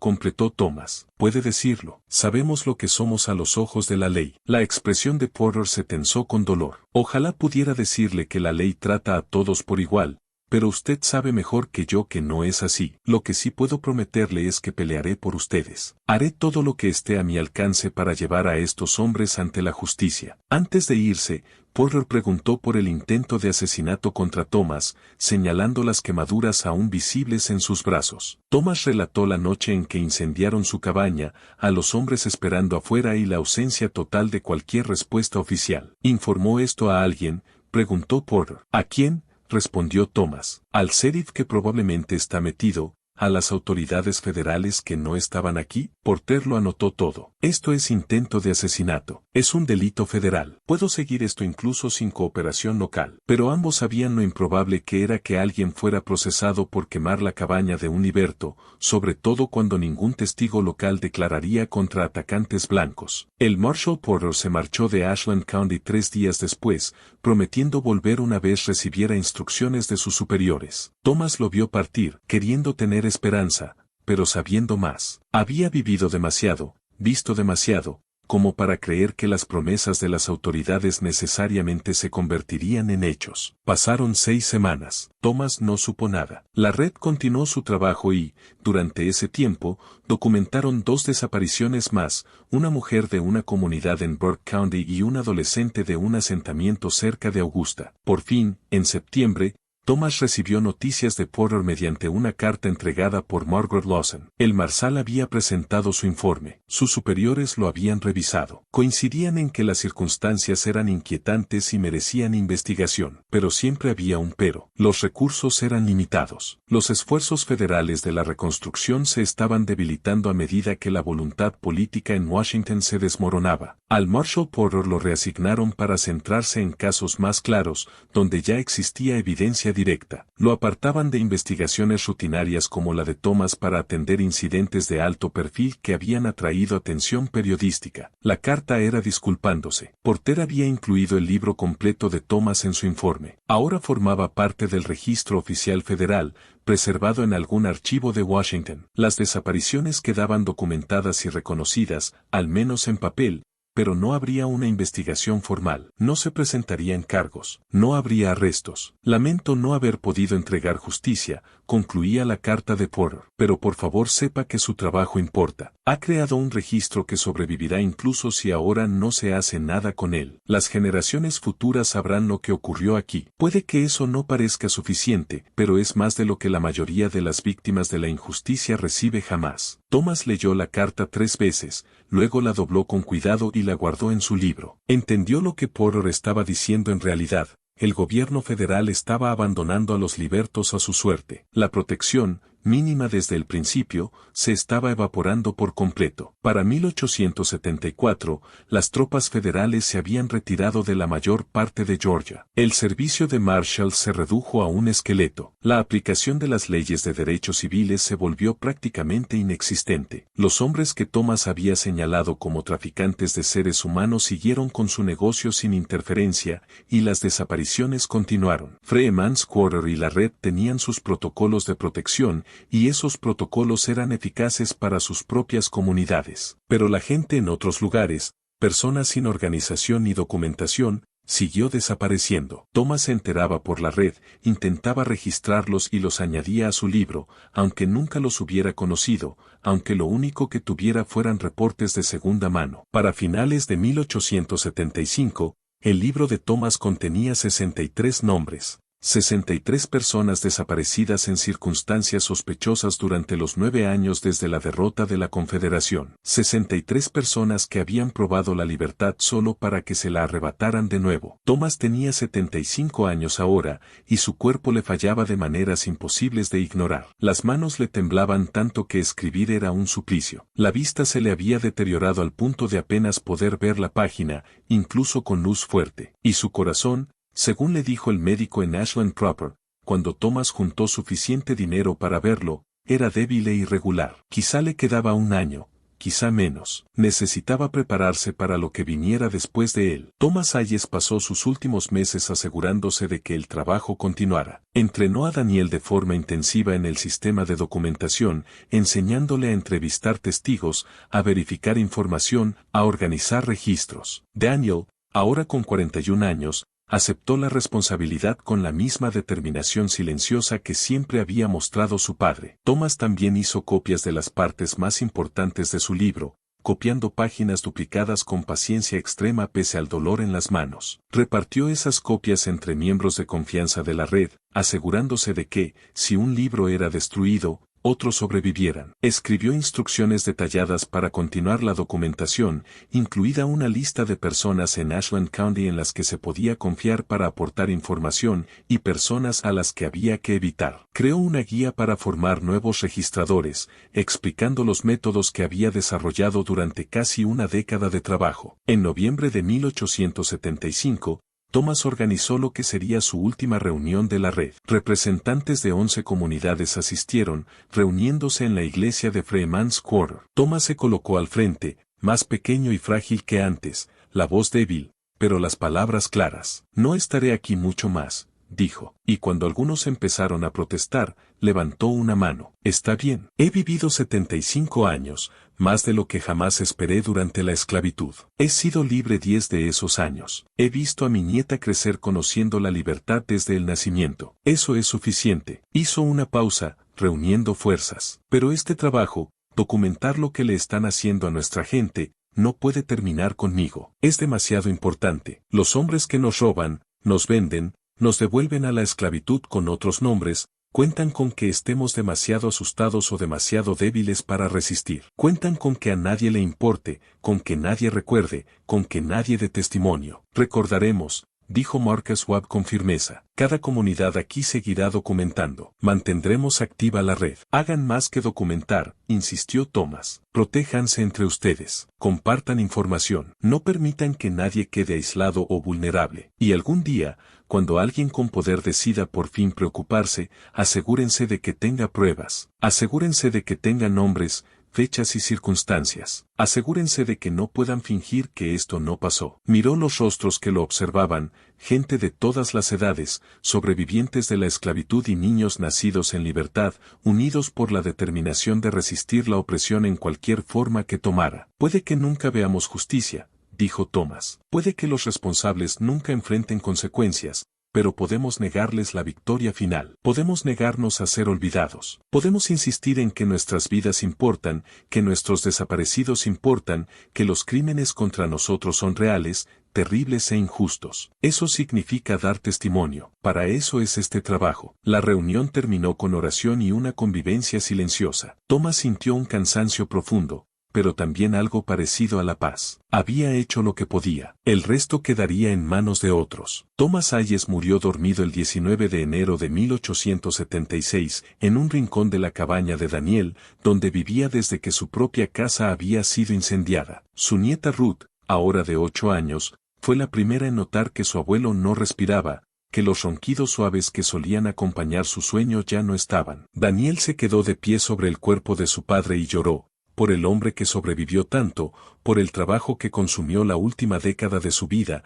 por la justicia que nunca llegó. Luego se secó las lágrimas y abrió el libro de su padre, haciendo una entrada con su propia letra cuidadosa. 19 de enero de 1876, muerte de Thomas Hayes, edad aproximada 75 años. Causa: declive natural de la salud. Enterrado en el cementerio de la iglesia de Freeman's Quarter junto a la familia. Murió como vivió, dando testimonio de la injusticia y negándose a ser silenciado. Su obra continúa. El funeral fue atendido por más de 200 personas, representantes de cada comunidad negra del condado y varios de zonas vecinas. Cantaron himnos y contaron historias sobre Thomas, no solo de su labor de documentación, sino del hombre que había sido, la fuerza silenciosa que tenía, la forma en que nunca dejó de creer que la verdad importaba. Daniel Hayes heredó el libro principal. Continuó la documentación durante otros 8 años, agregando entradas a medida que la red reportaba nuevas desapariciones. El patrón siguió,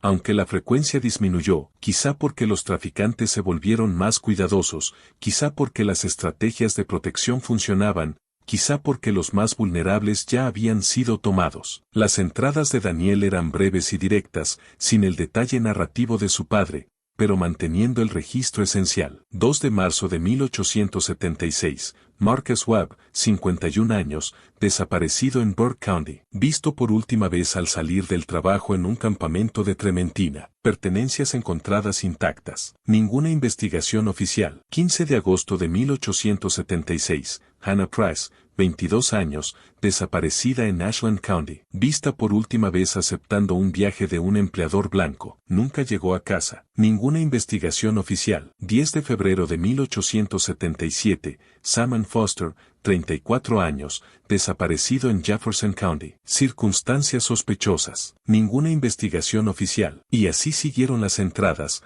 una letanía de gente perdida, un catálogo de crímenes que nadie con poder quería detener. En 1883, Daniel añadió un tipo distinto de entrada. 12 de noviembre de 1883, Tucker Harlan murió hoy, 68 años, dormido, rico y respetado hasta el final. Nunca enfrentó cargos por tráfico de seres humanos. Su imperio pasa a sus hijos. El sistema que lo permitió continúa. La última entrada de Daniel llegó el 3 de junio de 1884. Las desapariciones continúan, aunque con menos frecuencia que antes. Nuestras medidas de protección ayudan, pero no pueden eliminar el peligro. Seguimos sin protección legal efectiva. Seguimos sin justicia, pero seguimos, sobrevivimos, recordamos. Este libro es testigo de los crímenes cometidos contra nuestra gente. Que Dios juzgue lo que las autoridades terrenales no quisieron juzgar. Selló el libro y lo guardó con otros papeles familiares, donde permanecería durante décadas,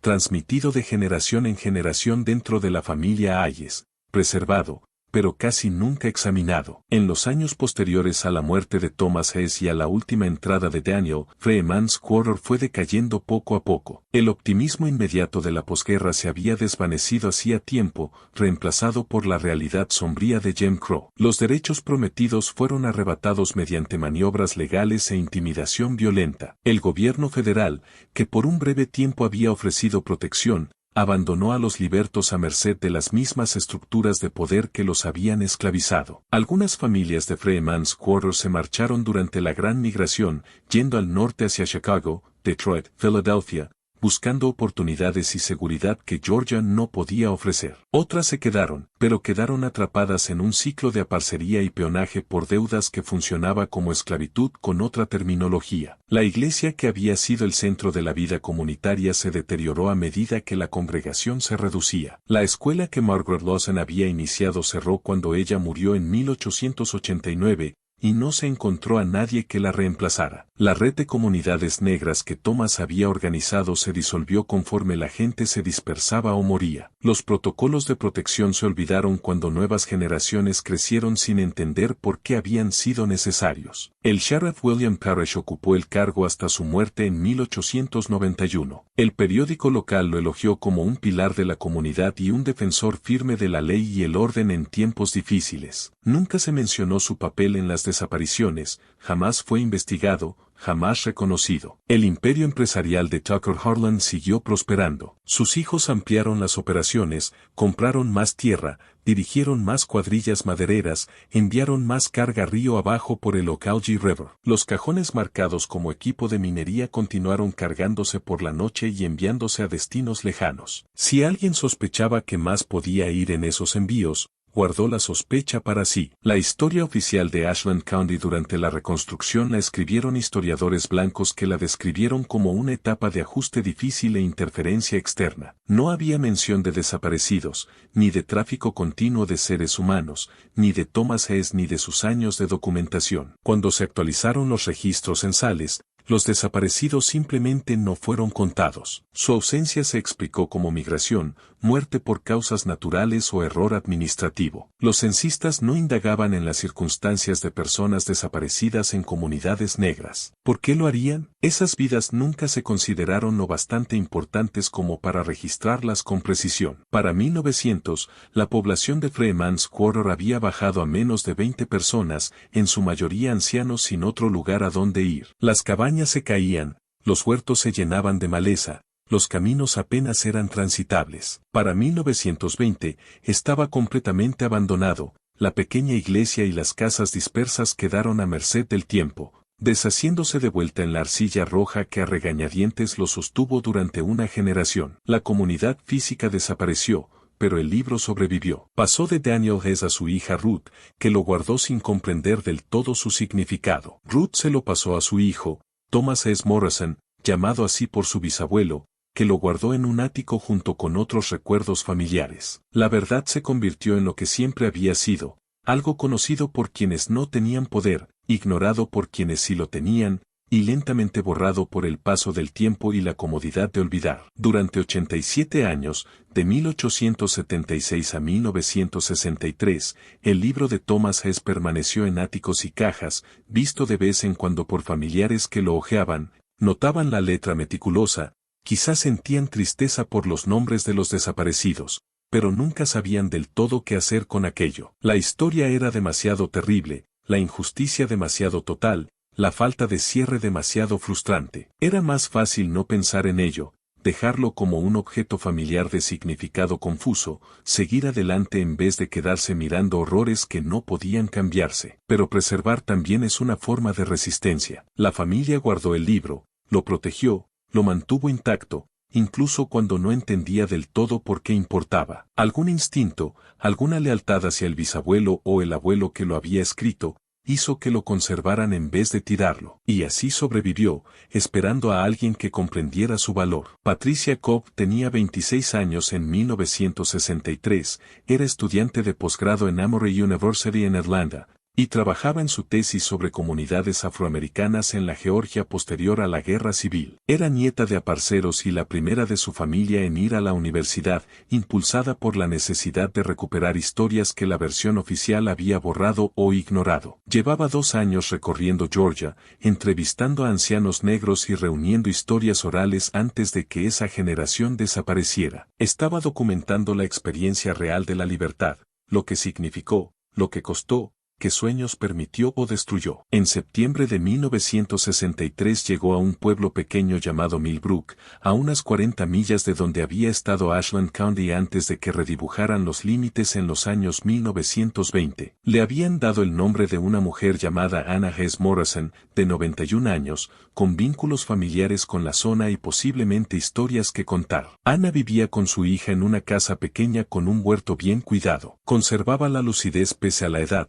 Sus recuerdos del pasado eran más nítidos que los del presente. Le habló a Patricia de su abuelo, Daniel Hess, que había cultivado una tierra que ya no existía bajo un nombre comunitario que nadie recordaba. Mi padre guardó algunos papeles viejos del abuelo, dijo Anna. Libros y cosas. Están en un baúl arriba. Nunca supe qué hacer con ellos, pero no pude tirarlos. A Patricia se le aceleró el corazón. Las fuentes primarias de la reconstrucción eran raras, especialmente de comunidades negras. ¿Podría verlos? La hija de Anna ayudó a bajar un baúl viejo, con el cuero cuarteado y reseco por el tiempo. Dentro había papeles, fotografías, algunos libros, y allí, envuelto en tela encerada manchada que lo había protegido durante décadas, estaba el libro de Thomas Hess. Patricia lo abrió con manos cuidadosas. Las páginas estaban amarillentas y frágiles, la tinta, desvaída pero legible. Empezó a leer y, mientras leía, el mundo moderno se desvaneció. Las primeras entradas eran cotidianas,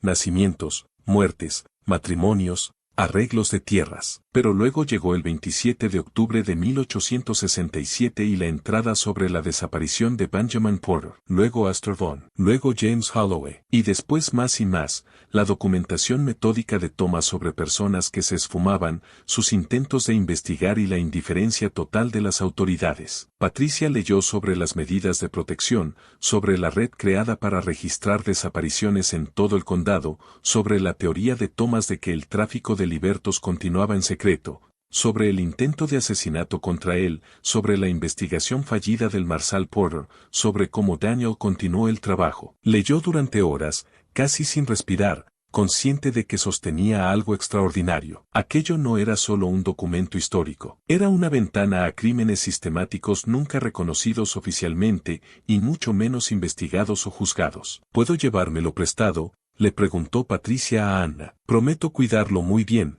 Pero esto es importante. Es una historia que debe contarse. Ana miró el libro, las palabras que su bisabuelo había escrito a la luz de la vela en una cabaña que ya no existía, en una comunidad borrada de mapas y memoria. Usted contará su historia, hará que la gente sepa lo que pasó. Lo haré, prometió Patricia. Me aseguraré de que lo sepan. Pasó los siguientes 3 meses buscando cada dato posible sobre Ashland County durante la reconstrucción. Revisó registros de propiedad, censos, documentos judiciales, archivos de periódicos. Encontró vacíos por todas partes. Gente que aparecía en el censo de 1860 de personas esclavizadas pero no volvía a aparecer en registros posteriores pese a ser lo bastante joven como para haber sobrevivido. Escrituras de Freeman's Quarter que mostraban tierra asentada y cultivada, pero que ahora figuraba como si siempre hubiera estado vacía. Registros comerciales de la empresa maderera de Tucker Harlan con envíos a destinos sospechosos y descripciones vagas de carga. No encontró rastro oficial de Benjamin Porter, Astor Vaughan,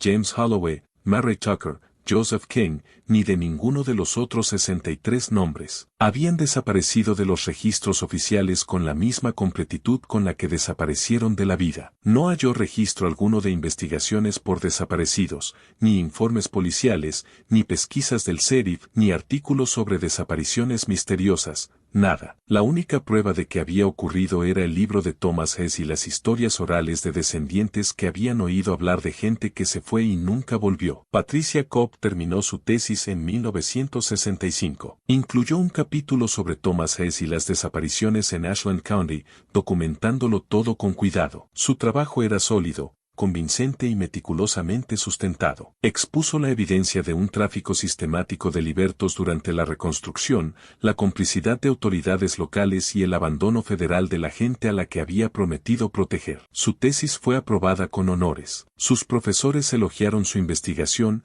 su análisis y su escritura. El capítulo sobre Thomas Hess fue descrito como innovador y lectura imprescindible. Cuando intentó publicarlo, se topó con un muro. Una revista académica lo rechazó por considerarlo demasiado limitado. Otra dijo que era especulativo a pesar de la documentación. Una tercera sugirió que Patricia veía demasiado en lo que podrían haber sido simples migraciones mal registradas. Una revista popular dijo que la historia era demasiado deprimente y no tenía resolución. Los lectores quieren saber que se hizo justicia. Un editor fue más sincero. Es una historia importante, pero Estados Unidos en 1966 no está listo para afrontarla. Estamos en plena lucha por los derechos civiles. La gente quiere historias de progreso, de injusticias corregidas. La suya habla de injusticias nunca corregidas, de crímenes impunes. Es demasiado incómoda. Quizá en otra generación. Patricia siguió insistiendo. Enseñó historia en una pequeña universidad de Alabama y continuó investigando casos similares en el sur. Encontró patrones en todas partes, desapariciones de libertos mencionadas en cartas y diarios privados, nunca investigadas, historias orales en comunidades negras sobre gente tomada y nunca vista. Referencias crípticas en registros empresariales sobre adquisición de mano de obra y envíos especiales. Publicó 2 libros sobre el tema en 1972 y 1979. Fueron bien recibidos en círculos académicos, pero llegaron a un público limitado. La mayoría de estadounidenses nunca oyó hablar de Thomas Hess, de Freeman's Quarter ni del tráfico sistemático que continuó en las sombras de la reconstrucción. El libro, mientras tanto, fue donado a la Biblioteca de Colecciones Especiales de Emory University, donde se preservó con cuidado, se catalogó y se puso a disposición de investigadores. Con el paso de las décadas, unos cuantos historiadores lo consultaron, lo citaron en artículos académicos y lo mencionaron en libros especializados que leían otros especialistas, pero rara vez el público general. La obra de Thomas Hess sobrevivió, pero la justicia que buscó nunca llegó. Asterisco parte 13. Lo que sabemos aquí es lo que podemos afirmar con certeza, verificable mediante documentación. Thomas Hayes existió. Los registros de nacimiento son confusos. Los nacimientos de personas esclavizadas rara vez se anotaban con precisión, pero el censo de 1870 enumera a Thomas Hess, de 65 años, viviendo en Ashland County, Georgia, ocupación, agricultor. Aparece en registros de tierras como testigo de transferencias de propiedad en un área que los mapas de la época muestran como un asentamiento predominantemente negro. El libro existe. Puede verse hoy si se visita la Stewart A. Ross Manuscript Archives and Rare Book Library de Emory University en Atlanta. Está guardado en una caja de archivo dentro de una bóveda con control climático. Las páginas están amarillentas y frágiles, protegidas en fundas de mylar. La tinta se ha vuelto marrón, pero sigue siendo legible. Solicite la caja 47, carpeta 12, Hess Family Papers, 1865-1884. Ahí están las entradas, 63 nombres, 63 personas desaparecidas entre 1865 y 1876 en Ashland County y zonas aledañas. Cada entrada incluye nombre, edad aproximada, fecha de desaparición, circunstancias y la anotación de que no hubo investigación oficial. Los censos confirman vacíos en la población. Hay personas listadas como residentes de Ashland County en el recuento de 1860 de personas esclavizadas que no vuelven a aparecer en censos posteriores pese a serlo bastante jóvenes para haber sobrevivido. ¿A dónde fueron? No hay registros de migración, muerte u otra explicación. El sheriff William Parrish fue una persona real. Sirvió como sheriff de Ashland County de 1866 a 1891. Los archivos de periódicos contienen artículos elogiando su servicio. También carecen de artículos sobre investigaciones de desapariciones de libertos, pese a los intentos documentados de Thomas Hess de reportar a personas desaparecidas. Tucker Arland era dueño de una operación maderera y de tala que enviaba carga río abajo por el Ogmulgee River. Los registros comerciales de la época muestran que su negocio era rentable y bien conectado. También muestran envíos de equipo minero y maquinaria a destinos que eran principalmente regiones agrícolas sin operaciones mineras documentadas. El Federal Marshal Henry Porter existió. Fue nombrado en 1871 y sirvió hasta 1874, cuando el cumplimiento federal de las políticas de reconstrucción colapsó. Sus informes, conservados en registros de los National Archives, documentan violaciones generalizadas de los derechos de los libertos en Georgia. Un informe de 1873 hace referencia a desapariciones sistemáticas de libertos en Ashland County, documentadas minuciosamente por un miembro local de la comunidad, y señala la falta de recursos para una investigación completa. Estos son hechos, están documentados, son verificables. Lo que no sabemos con certeza es qué les ocurrió exactamente a las 63 personas desaparecidas. Thomas Hayes creía que fueron capturadas y reesclavizadas, vendidas a operaciones laborales remotas donde podían ser explotadas sin supervisión. La evidencia circunstancial respalda esa conclusión, el patrón de desapariciones, la participación de hombres que habían poseído esclavos y resentían su pérdida, actividades comerciales sospechosas, la ausencia total de investigación oficial y el intento de matar a Thomas cuando se acercó demasiado a la verdad. Todo esto apunta a un tráfico sistemático de seres humanos. Pero no hubo juicios, ni confesiones, ni víctimas recuperadas que pudieran declarar, ni evidencia física más allá de las ausencias y de las circunstancias sospechosas que las rodeaban. La verdad, en el sentido legal más estricto, permanece sin probar. Lo que sí sabemos es que entre 1865 y 1877, miles de personas antes esclavizadas desaparecieron en todo el sur. Es imposible establecer cifras exactas porque los registros fueron deficientes y las investigaciones inexistentes, pero historiadores que han estudiado la época estiman que el número pudo llegar a decenas de miles, personas capturadas y obligadas a volver a la servidumbre mediante arrendamiento de presos, peonaje por deudas, secuestro directo u otros mecanismos destinados a mantener el sistema económico que la esclavitud había sostenido. Sabemos que diversas formas de trabajo forzado continuaron en el sur hasta bien entrado el siglo XX. El convict leasing, alquiler de presos a empresas privadas bajo condiciones brutales, no fue abolido del todo en Alabama hasta 1928. El peonaje por deudas persistió hasta la década de 1940, y la Corte Suprema no prohibió la servidumbre involuntaria por deuda hasta 1944. Sabemos que los crímenes contra afroamericanos eran ignorados rutinariamente por las autoridades. Linchamientos sin investigar, asesinatos sin procesar, robo de propiedades y salarios sin castigo. El sistema legal, que debía proteger a todos, funcionaba como como mecanismo para controlar y explotar a la población negra. Sabemos que Thomas Hess pasó los últimos años de su vida intentando que alguien con autoridad se preocupara por las desapariciones, que lo documentó todo con un cuidado extremo, que organizó a su comunidad para protegerse cuando las autoridades no ofrecían protección, que sobrevivió a un intento de asesinato y siguió trabajando, que entrenó a su hijo para continuar la documentación tras su muerte. Sabemos que su trabajo fue ignorado por quienes tenían poder para investigar. El sheriff lo despreció. El Marsal Federal simpatizó, pero al final no hizo nada. Los periódicos no cubrieron la historia. Los tribunales nunca vieron casos. Los criminales nunca fueron juzgados. Sabemos que Thomas Hess murió en 1876 sin ver justicia,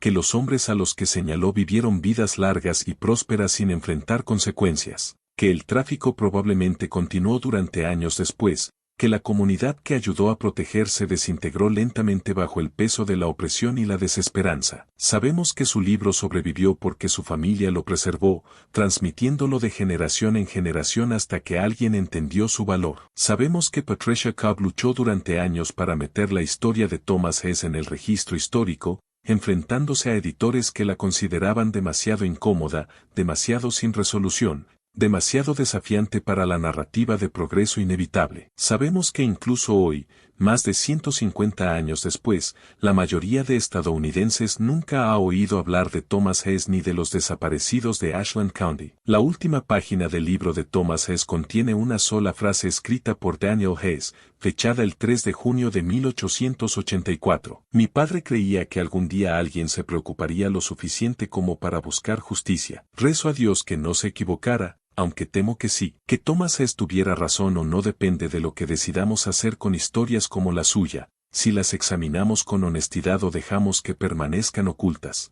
si aceptamos la comodidad de versiones suavizadas o enfrentamos el horror completo, si reconocemos que el robo de la libertad no terminó con la 13 enmienda, sino que continuó durante décadas de distintas maneras. Los que desaparecieron en Ashland County nunca obtuvieron justicia. Sus familias nunca tuvieron respuestas. Thomas Hayes nunca consiguió la investigación por la que luchó. El sistema que permitió esas desapariciones nunca fue desmantelado. Los criminales nunca fueron castigados. Pero sus nombres siguen ahí, escritos con tinta que se apaga sobre papel que amarillea, preservados en un archivo de biblioteca, esperando a que alguien los vea, los reconozca, recuerde que existieron, que fueron robados, que importaban, y que la injusticia de su desaparición, y la negativa del sistema a afrontarla, revela una verdad sobre Estados Unidos que todavía cuesta mirar de frente. Benjamin Porter, Esther Vaughan, James Holloway, Mary Tucker, Joseph King, Marcus Webb, Hannah Price, Simon Foster, Robert Shaw, y otros 54,